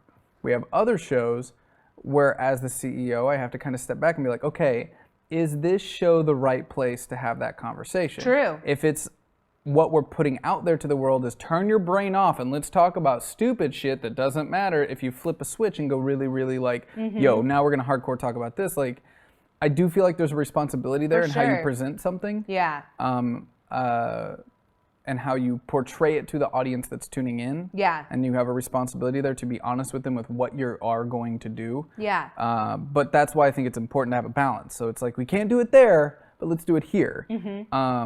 because I do understand that struggle, because you can directly see the people who turn in for that thing possibly being like, I didn't sign up for this. I thought we were talking about episode 4 of Dragon Ball Z. This got into police brutality. Right. Good God. Right. Which has actually happened on Krillin' It several times, where we're just like, we're so angry about this thing that has happened in the world, and we go and sit down to record, and it comes out somehow. And I totally agree. I feel like there, needs to be a balance but necessary, and I obviously and anyone that follows me use my platform a lot for those. If you have it, yeah. Yeah. But I also use it for things like health. I'm a part of the Autoimmune Association. I talk a lot about depression and suicide. Which I feel like once you just kind of put it out there, then it makes it a lot easier. It's something that you're not hiding. Yeah, we've talked about that a lot. I was on and the audience is very. We actually have a channel in our Discord. I don't know if you've seen it yet. It's called Hugs. Okay. You should check it out sometime. Yeah, it's for where sure. a lot of people vent their current frustrations and get moral support from everyone else in the community who's gone through the same thing. It's really great. I feel like I do it in a selfish way where people are like, thanks for talking about depression. It was like, oh no, yes, you're welcome, but I needed this. Like, I need sometimes to tweet and talk about it and remind myself. A lot of the times the things I say are just literally me talking to myself. What do you think this show is? Right, but it'll be like, come on, it's therapy with a chat room. Yeah, but just a reminder, like a lot of, like I tweeted something not that long ago, and it was, suicide is not embarrassing, because for the longest time I saw it as something that was super embarrassing. And it's like, it's not, being suicidal is not embarrassing. It normally means that your pain has exceeded your ability to cope, which I really do. It's just like, I cannot be in here a minute longer. I can't deal with this a minute longer. I can't deal with the pain of my life or the pain that I'm in a minute longer. And that's normal. That's like a natural thing, to feel like your body, that's a coping mechanism, is like, well, I'm in so much pain, I'm going to pass out, or I need to end it, type of thing. And sorry if this got really dark, but no, I feel like that honestly, I feel like this is probably easier for them to talk about than racial stuff. Hey, you brought it up. I was just here to promote DBZ all the time. But no, I feel like originally, and so my humor is super dark. And I think about 2 years ago, I started to get people that were like, are you okay? And it's like, no, I'm not. But laughing about it is one of the few powers I have over it. One time I made a joke about, my pinned tweet. My pinned tweet is like, it was a therapist, and it's like, have you ever tried to harm yourself? And I was like, yeah, I read my YouTube comments before, or a comment on a video I made. And somebody replied and said, self-harm is not a laughing matter. Don't joke about it. I'm like, it's a laughing matter to me, someone who's tried to kill themselves. Like, I'm who gets to police what we make fun of? Like, depression is my number one thing I make fun of, because the alternative is too sad. Well, there is that. I mean, it's very hard for people, I think, right now to understand that they cannot listen to something. Oh, for sure. Like if something is said that someone finds, like I remember I went to a show a long time ago where, like an improv comedian was making a joke about somebody, like, or they were imitating that they were in a wheelchair, and somebody that was with us like walked out and came out and was like, what's the deal? And they're like,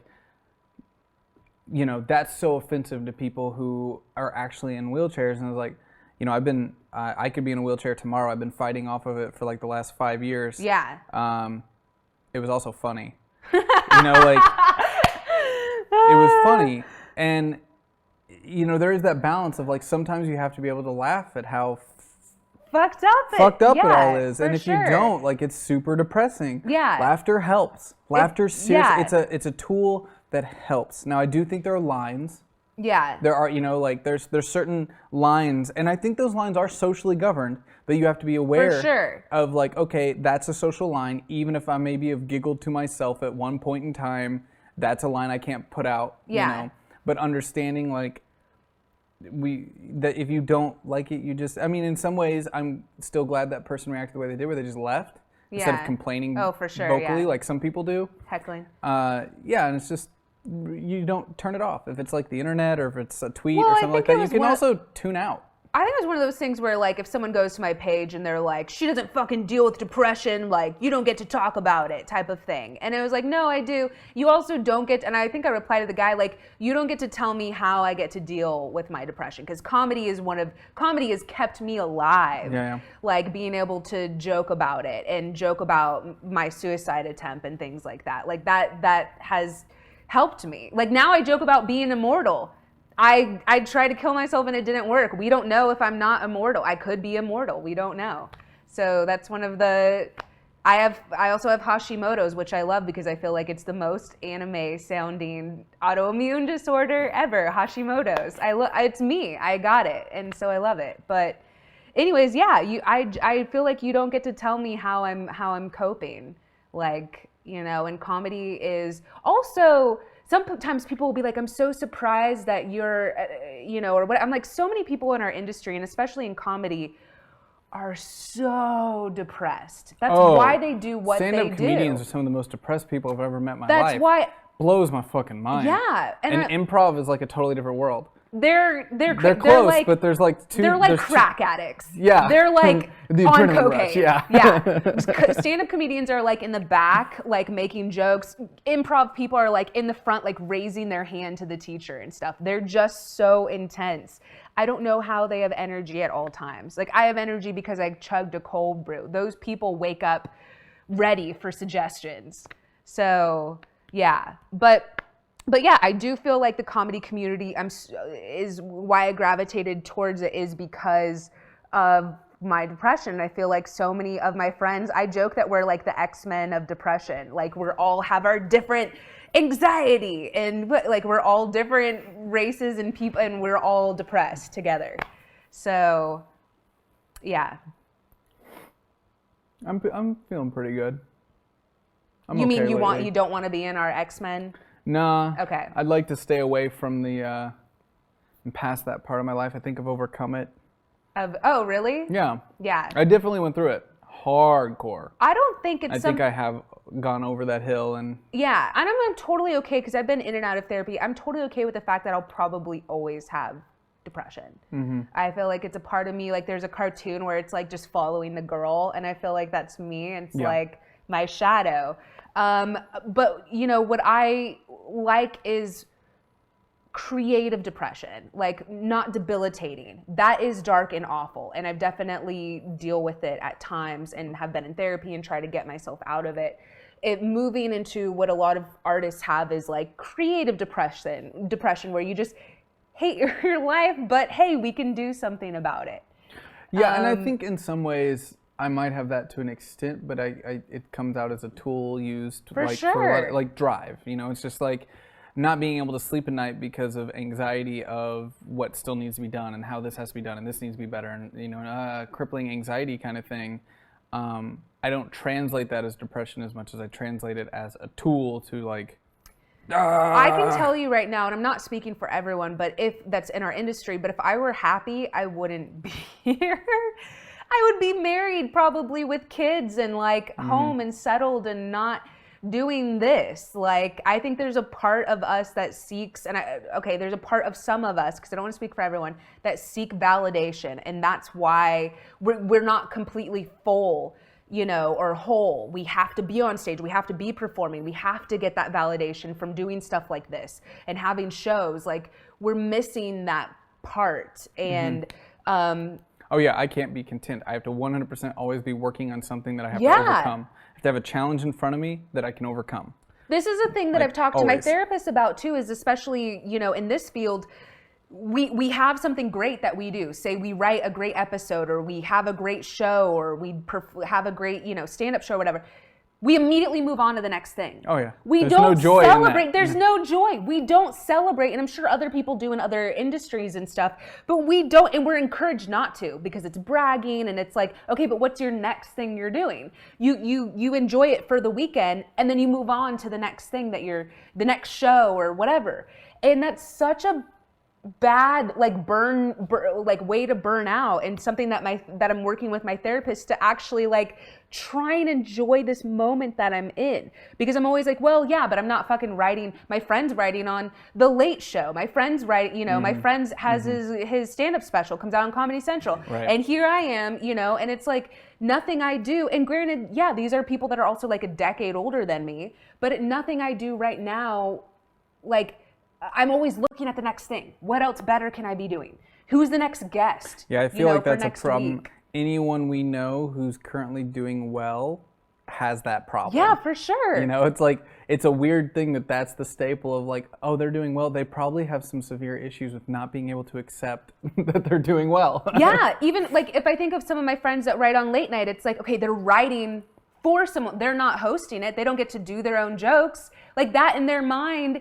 Isn't that crazy? Because it's like you're writing on, but I get it. You're giving your jokes to someone else. You're not the face yet. You know, a lot of them are performing stand-up comedians, but yeah, we're so unhappy, and it's crazy.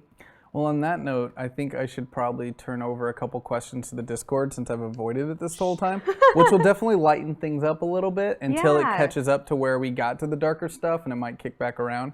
But Geico wants to know in Discord, what other nerdy things other than DBZ are you passionate about right now? Wonder Woman! Oh, you guys, I need this movie to be great. I feel like my Instagram is half Wonder Woman, which, by the way, it's at Ms. Dani Fernandez, has a lot of Wonder Woman artwork on it. I hope you're not putting like actual like mental stability on this movie passing a certain level of decency. This is why, again, it goes back to the women, because it's like, you know, a female director and a main female protagonist, that if it doesn't do good, it's just going to be rubbed in our face so much. You know, like it's I don't know. Next topic. No, don't want to think about it. Also, what was I going to say? Yeah, Wonder Woman. What else am I a nerd about? Star Wars. I was Kylo Ren last year at Kamikaze, and I like to make Star Wars memes sometimes. Cool. So, yeah.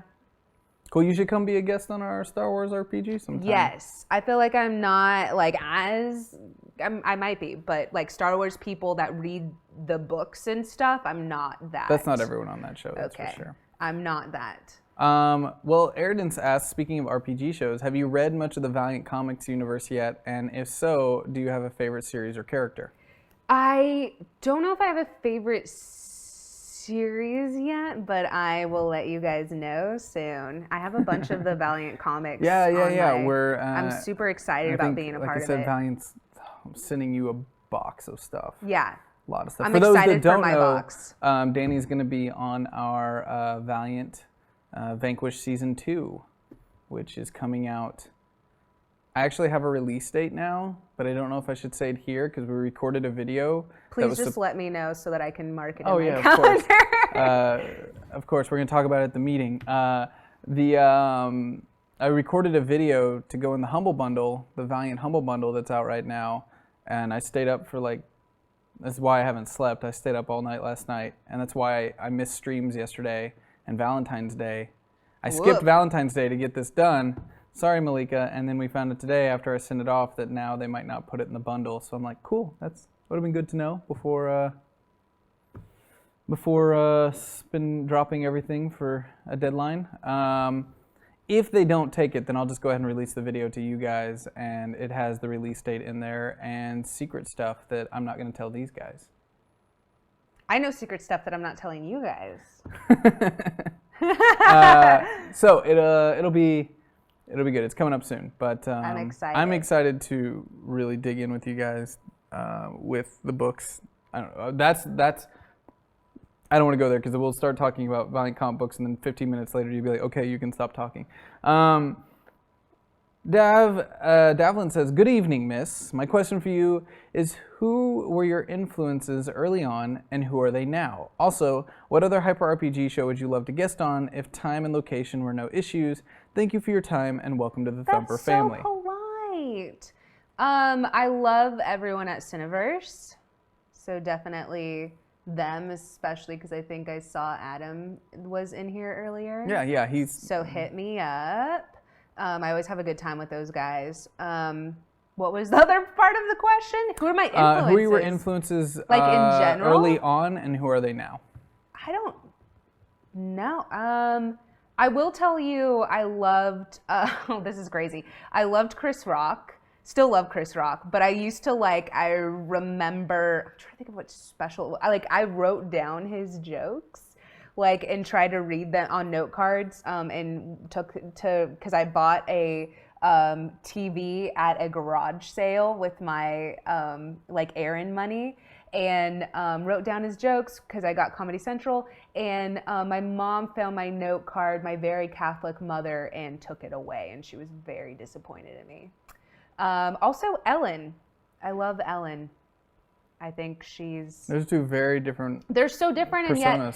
And yet a lot of people forget that she came out, lost her show, she came out in a time when it was took some hard hits. She's the ultimate fuck you Hollywood story in so many ways. But she's also just so stupidly positive and everything. Positive, yeah. I imagine at some point they'll do a biography film of her when she's she's just giving the middle finger to everybody. Well, just her track is such an interesting story of overcoming bias and everything I else. think people see her now and they're like, oh, she's whatever, and she's has millions of dollars, and it's she did her time. She also came from the South. I believe she came from New Orleans, and she was saying that her education wasn't that great. I think she dropped out of high school or didn't finish, but you guys, she was one of the first. She was great. Mark CL says, Dani, would you rather the Tetris movie become a film trilogy or the Emoji Movie? Oh my God. I kind of stupidly love emojis, so I have gotten everyone. Movie? I'm totally, you know what? We've already bastardized the film industry already. You didn't go see Pixels, did you? I didn't. It sounds right up your alley. Mm-hmm. No, I mean, but what if it's so stupid and dumb and it's going to be stupid and dumb that it's good? I mean, I'm a big fan of those. I can't, the Tetris movie, I can't watch, blocks just, I don't know what it's planning to be. But the Emoji Movie... I don't even fucking know anymore. I always, if you ever get a text from me and my dog, it's the salsa girl and then the little, spotted dog. I always send that, love Dani and Molly. Salsa girl and dog. That's us. Cool. Jabberwocky D says, what are some of the non-DBZ animes that you're a fan of? One Punch Man, which I feel is super similar. The creator was heavily influenced by DBZ. Attack on Titan, you guys, is woof. Really? Oh my God. Yeah, I feel if you're trying to introduce, because it's what anime would you introduce to your friends? That is a good one. I feel Attack on Titan is going to grab a lot of adults. Because DBZ was introduced, and I understand, it's hard to go back and watch that, but Attack on Titan, I'm apparently really into one type of anime, this muscled up naked thing? Muscled up horror thriller killing people. Just muscles. You're into muscles, even when the skin's off of them. I love My Hero Academia.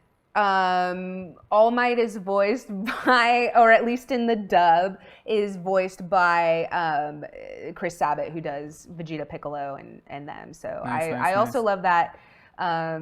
Definitely check those out. I think Attack on Titan is one of the best ones to introduce to your adult friends. It's pretty good. I would honestly say One Punch Man now. Yeah, One Punch Man. It's very funny. But at the same time, I feel like Cowboy Bebop will always be the entry drug for people. Probably. You put Cowboy Bebop in front of someone, and I feel like the opening song, they're going to go, oh, okay. This is, okay. This is a thing. This is a thing. It's so good at hooking you as a piece of media and art. Yeah. First couple frames, you're like, oh, cool, I'm on board. I secretly love the fact that everybody was into Pokemon this summer, because I'm you guys all fucking joining, now you guys all have anime on your phones, so even though it's the most white bread, easily accepted one, but still a part of me was all you guys got anime on your phones now. Secretly into it. Okay, now you're out of it already. I don't even consider Pokemon anime. It's Come so on. I don't even consider it. That's because of what we've done to it here, I feel That's like. true. That's because true. a lot of people, same with, Speed Racer and Oh wow, what else am I thinking Avassal of? 1213 says their first anime was FLCL. That's a hell of a one to start with. Fooly Cooly as a starter. Also, it seems that a lot of different people are having mixed emotions about it. Yeah. But yeah, DBZ was my gateway drug. I think, honestly, DBZ is probably the first anime I ever saw too. Yeah, it's a lot of people's And it first. didn't hook me. I liked it, but it didn't hook me to look at other anime. When I say it didn't hook me, like I liked DBZ You didn't and get I involved. watched it, Okay. but it wasn't the gateway. Yeah. For me, Sailor the Moon. gateway, definitely. No, I think it was Blood, the Last Vampire. I saw it when I was 16. I didn't have access to anime when I was like, and I saw that and I was like, whoa. In Arkansas? Just didn't. I went to an artist camp that I got accepted to that was like a state program kind of thing, and another kid on the floor was like, you watch anime? And I was like, I watch Dragon Ball. How could you tell? Yeah, I was like, I watch Dragon Ball. We are at the art camp, you know. My Chemical Romance MySpace page. He started listing off all the, back then, no, I was just country boy for life. He started listing off all these animes, like, no, I haven't seen them. So we started watching them together, and I was like, fuck yeah. But when he showed me Blood first, and it immediately fucking hooked me. And then I dove way too deep. I dove way too deep. That's definitely what I would say about my DBZ obsession. Didn't come out the other side until 22. Oh, so it was like hilarious. started at 16. 6 years later, I came out and was like, okay, I think I've seen enough anime now. I think I've, and then I go through dips. Like I won't watch any anime for a year, and then I'll go through a year of anime, you know, and just plummet through a lot of the stuff I missed, and then I'll not watch any for a long time. And we're in such like a TV kind of golden age right now that I find myself watching anime a little less. Yeah, same. Because there's just so much good TV out. But then every once in a while I get surprised by one, and I'm like, oh, I'm going to watch that start to finish. Like Parasite surprised me, and Malika and I really liked Mugen? I fucking can't remember the name of it. You should watch My Hero Academia. I'll check it out. But fucking One Punch though, that's now a great entry point. We're trying to get the guy who's on our panel is in there too. Yeah, the guy Max that plays Saitama in the English dub. We're trying to get him on one of our shows. Yeah, we're trying to get him on one of our shows because he's a pretty cool dude. So we're working on all that. It's fun. Cool.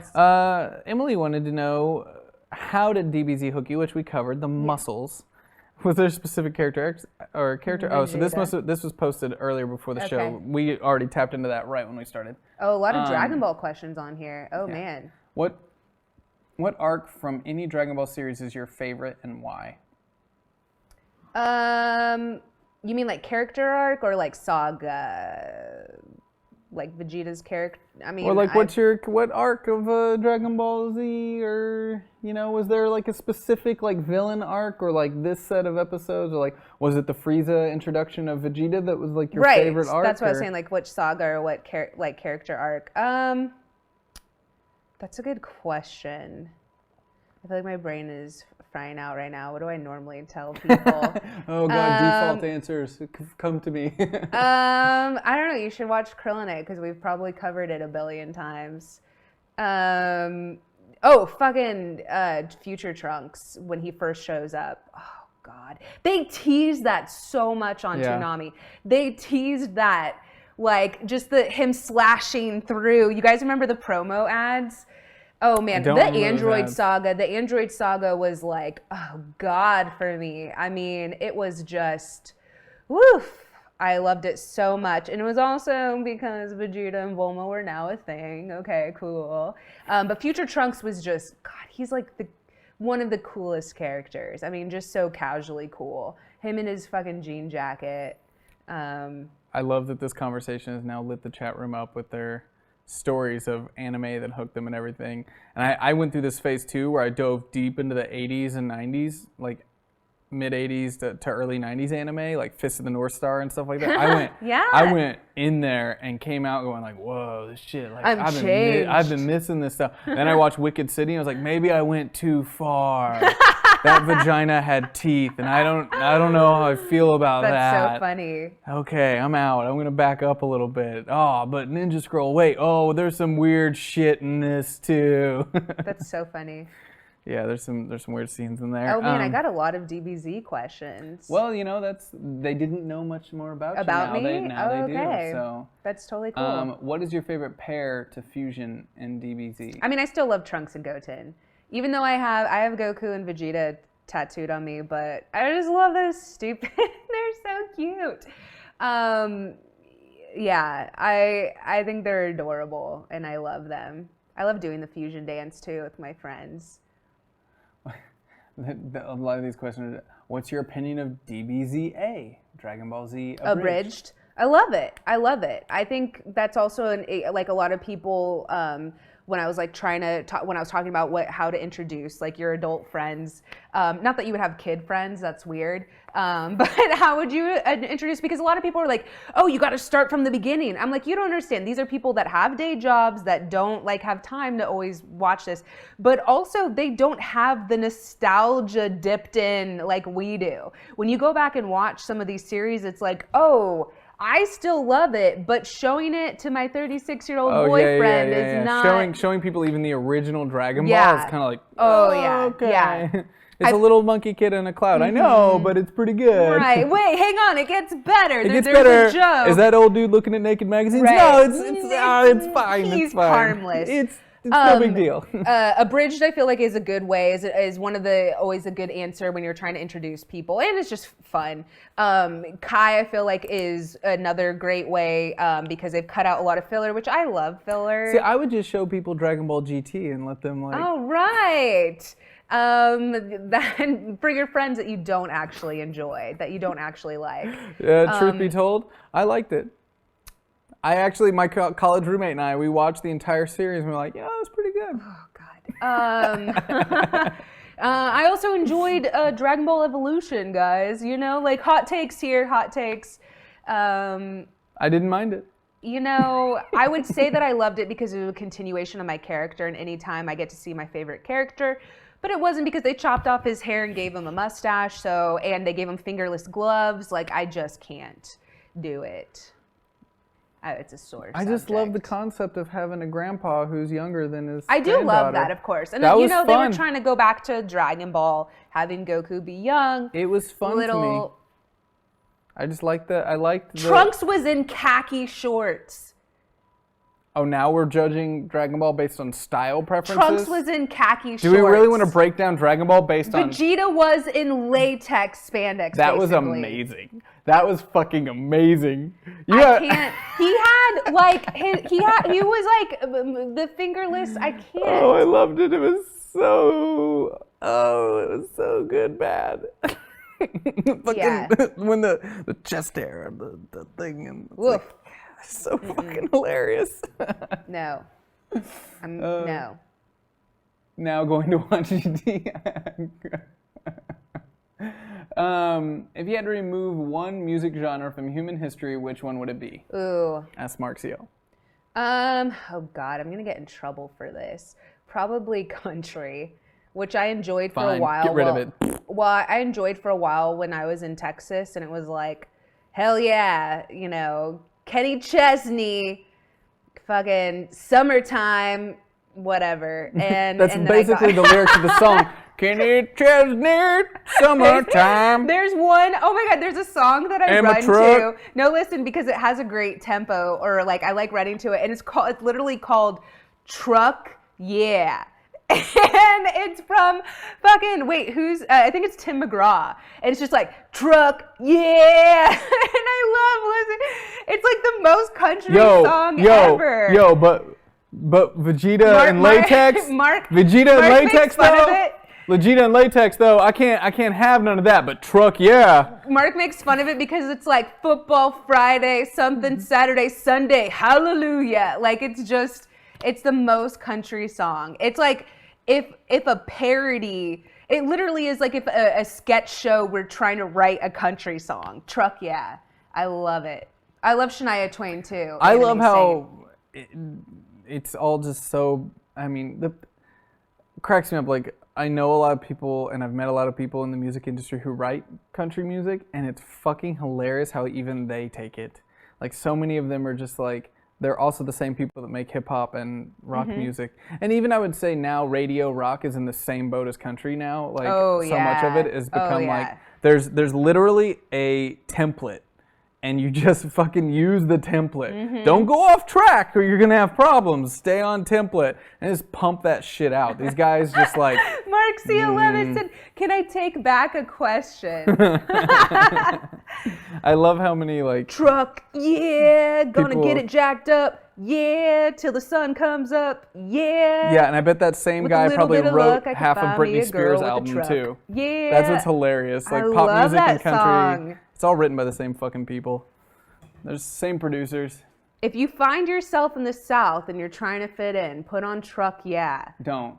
You will get beat up immediately. Don't fucking do it. Depends on what part of the fucking You South know you're what? in. Country music is good to karaoke. I disagree. It's perfect. I disagree with everything you've said in the last 10 minutes. It's great to karaoke. Adam says, "Oh, hi Danny, longtime fan.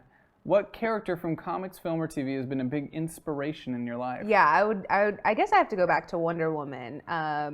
Diana Prince, she has, go back and read the Wonder Woman Chronicles, which was the first ever Wonder Woman comics.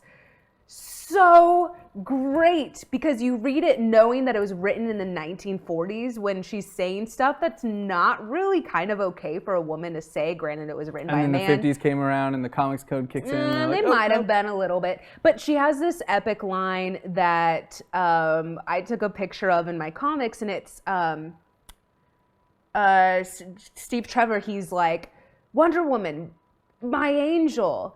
Because he kept thinking that she was like this angel that dropped out of heaven, or that his guardian angel. And she was like, "What's an angel? I think I'd rather be a woman." And I was like, that's my motto. That's my, she fucking was saying that in the 1940s. It's funny because there have not been nearly enough female writers of Wonder Woman when you think about it. Greg Rucka's run recently. Have you been reading that? Not as up to date on What about it, but Mark Andreyko's yes. Wonder Woman 77? Yeah, That was great. Yeah. It was really good. And Gail, Simone. I love her. Good stuff. Yeah. We'll see. Hopefully the movie's good. Vic the Bitter wants to know, Danny, have you ever learned any skills, example bike riding, from anime? Oh, That's from anime? That's a leading question. They're wanting to know if you've ever made you've ever learned things about life. It's a stupid question because no one should say yes to this, but have you ever been taught There how are to no act dumb in questions life? here. Have you ever been taught how to act in life from an anime? I don't know. I don't think so. I think Great, from correct answer. So moving on. Fufo, Danny, in what contest do you feel most confident facing a teen gorilla? What? In what contest? Strength to strength. Are you able to beat a gorilla? Strength basically? to strength? Oh, fucking Apparently A, we've just gotten into the in-jokes part of this. a makeup tutorial I could probably do better than a gorilla, but I don't think I could even eat better. That's the correct answer, probably. Okay, perfect. Yeah. Danny, have there been any nerd media or storytelling in general that changed or informed your ideas of philosophy? Oh, wow. I have such a short-term memory. I'm trying to think of like things in a long term. Like I said, some of Carrie Fisher's works and stuff, I feel like were so she kind of just made it feel like, what are we all doing this for? And how, how I feel about myself. And, now I feel like I'm just going off on an old tangent. But yeah, I'm trying to storytelling. I loved Batman the animated series, as you all did, and I loved how dark it was. I love how unapologetically dark it was. Like how I love Bruce Wayne as a man who is so conflicted and not one-dimensional. It's the best Batman we're ever gonna get. Yeah, but like I was saying, like I always, like I said, related to darker characters, and so I loved how he was conflicted. He was not really, a superhero in quotes. I also fucking love that series for giving us people like, I love Batman in general for giving us Joker and Harley Quinn and some of these sick, twisted individuals. And yeah, I just love, I guess, being able to appreciate your darkness and your dark side from it. I don't know if that was the correct answer, but Man, I'm gonna have to watch it again.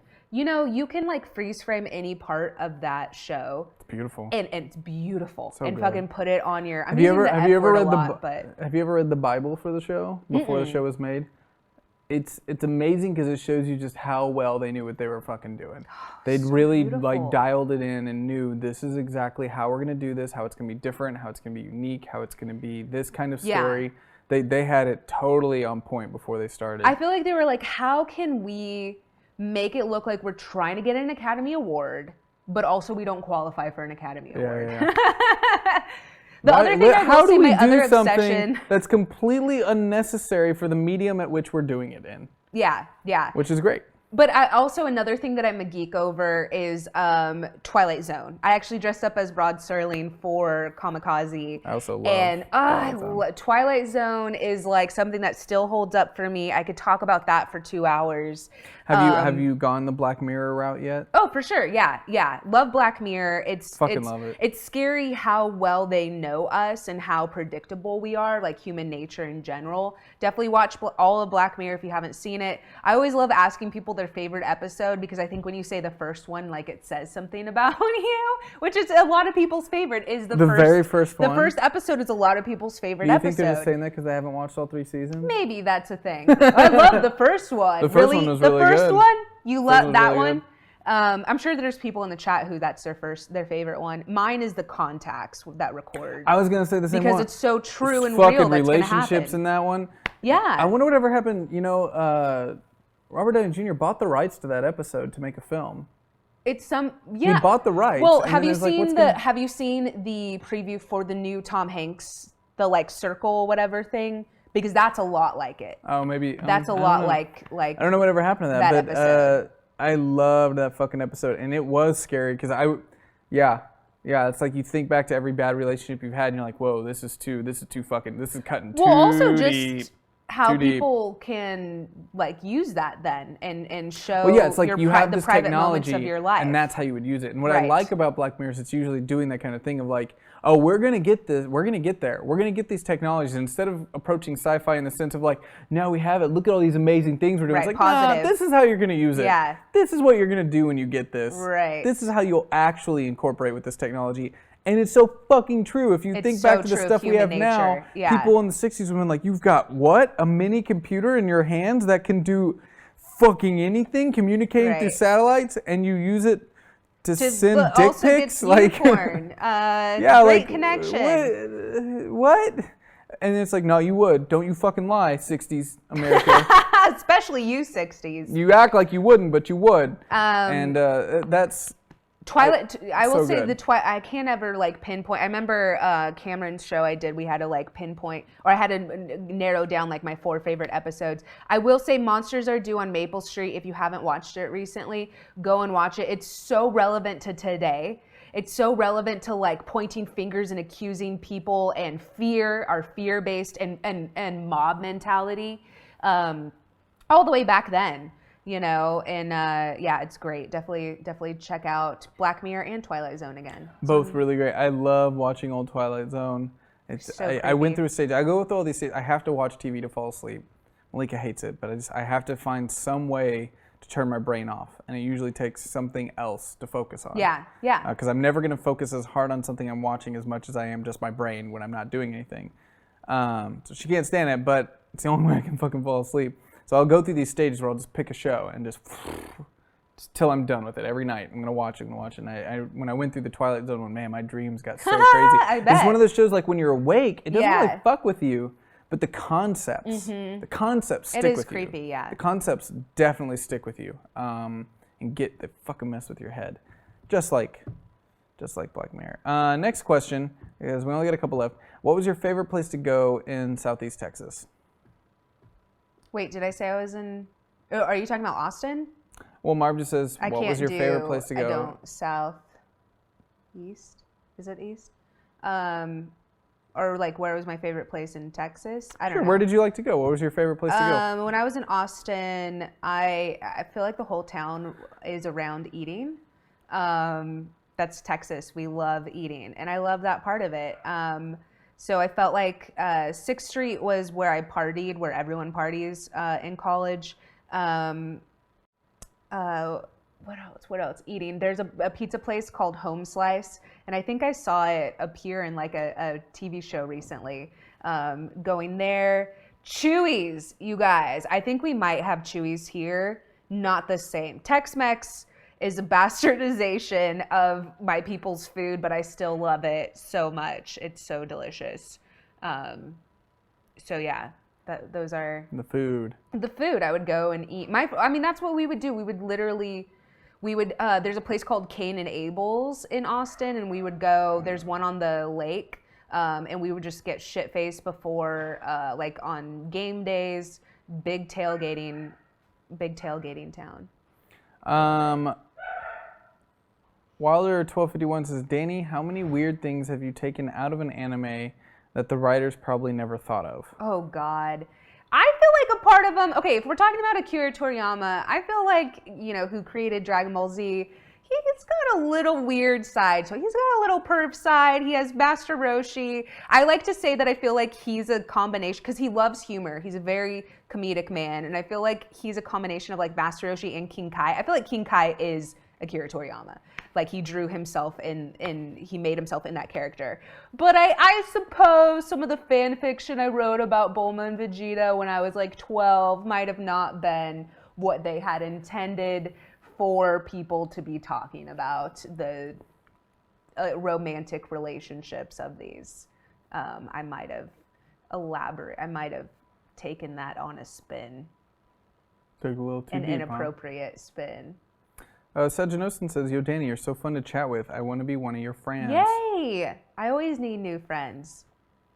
I'm okay. Not you at all. No, Other dude two. that was here. One or two is enough. Stever says, has anime ever helped you through a tough life moment?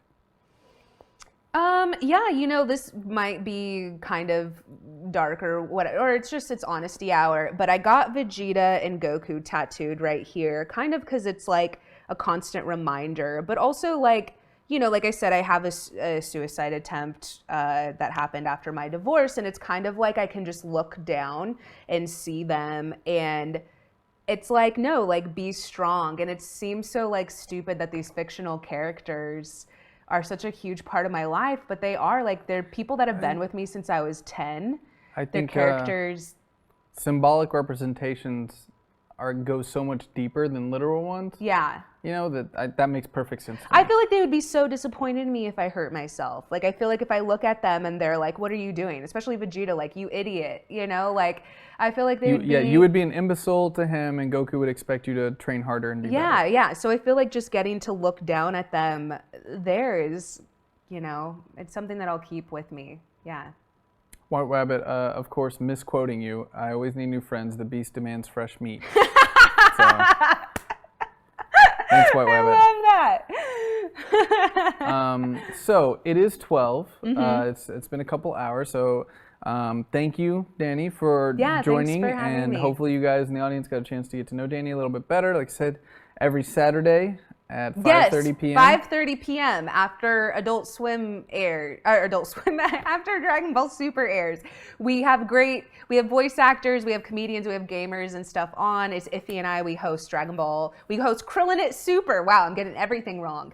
Coffee wore off, huh? I know. Krillin' It Super, 5:30 at least Pacific Standard Time, right here on Hyper RPG. And coming up very soon on Valiant Vanquish Season 2. Yes, I'm so excited. I'm really excited and nervous to put you and Iffy on an RPG show together. Wow, we're fun. You are fun. Yin and yang. Yeah. I'm gonna have to separate you two though, I think, and like put you on opposite ends. Keep the chaos at least a level that's controllable. Oh, wow. I guess we are chaotic. A little bit. Do you remember Brittany and Kevin chaotic? Yeah. Okay. Yep. All right. Well, guys, thank you so much. And that's the end of the podcast part. So thank you for tuning in. We'll be back next week with somebody else. Bye. Now, outside of that. Oh. No. Yes. That was we have to dance for subs. Oh my gosh, we have to freaking dance. I'm so ready. Oh, well, we got to turn it back on. We gotta turn. I know you know how to turn alerts. Right. I didn't realize you were still here, dude. Why are you still here? Are we dancing? You have an apartment now. House is not a home, Zach. What? I thought you were liking your new place. I don't know, just being dramatic. Okay. That's so funny. I meant to see if someone had tweeted our picture and I never checked. Are we dancing or are we done? Oh, we're dancing. Oh, okay. We're dancing. There's no struggle going on here. No, Rai said he knows how to do it, so I'm not going to do it for him. Can everyone still hear us? Oh, yeah, we're still live. We're still live. We're waiting on Rai. Oops. Hi, guys. Oh, Hey! here we are. Wait, I need to plug Subscriber. in my... Oh, you dance in your chair? That's like not... That's cheating. You guys let this man dance in his chair? I have a tendency to it's fun. Oh, you're right. I feel like I should like shake it. There we go. I said things were going to be jiggling. Things are jiggling. This is the... What's that thing in the hitch? Throwing in the... And there's the second one. Subscriber.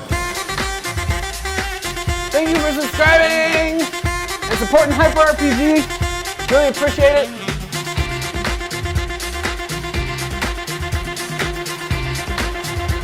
You say that it doesn't wear you out. When you have a full day of doing this, it gets you. Oh, I got a mistake then. Wow. It's the shirt.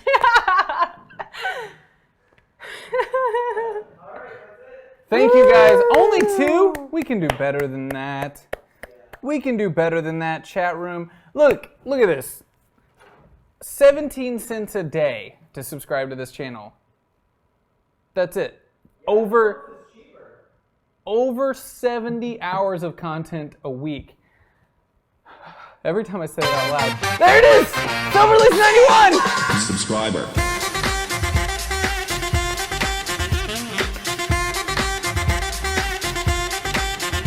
Going crazy.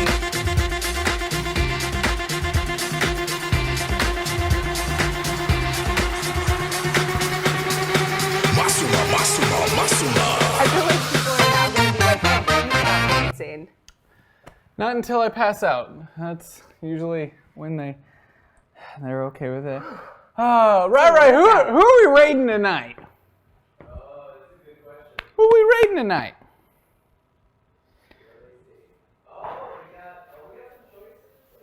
I got some choices. Okay.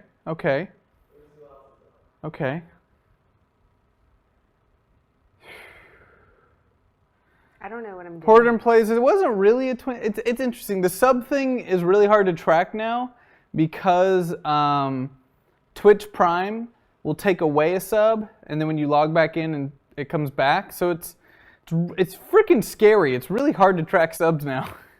It's all over the place. All right, I'm logging into Twitch because I don't trust Rai.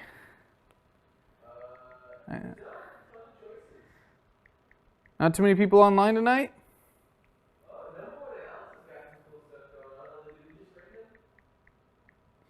Yeah. What's he got going on? I look like a creep.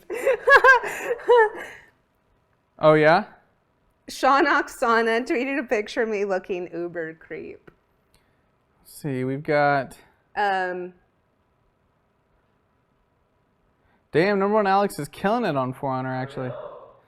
Oh, we could throw a raid to that bronze girl. We haven't done that in a while. She's still up playing Sleeping Dogs. All right, guys, we're going to raid that. It's a good one. It's a really good one. All right, guys. See, all it took was 3, and I'm fucking beat. I might. Is Naeem still on? I don't know, Adam. We haven't followed him yet, so I don't have him on my list. He all right, is going to be on my panel. That bronze girls who are raiding, get your raid commands ready up in here. Do the thing. And the thing, are you guys ready? You know how to host, right? Yeah. Sweet. All right. And go raid. Bye. Get out of here. Go do the thing. Go do the thing. Oh.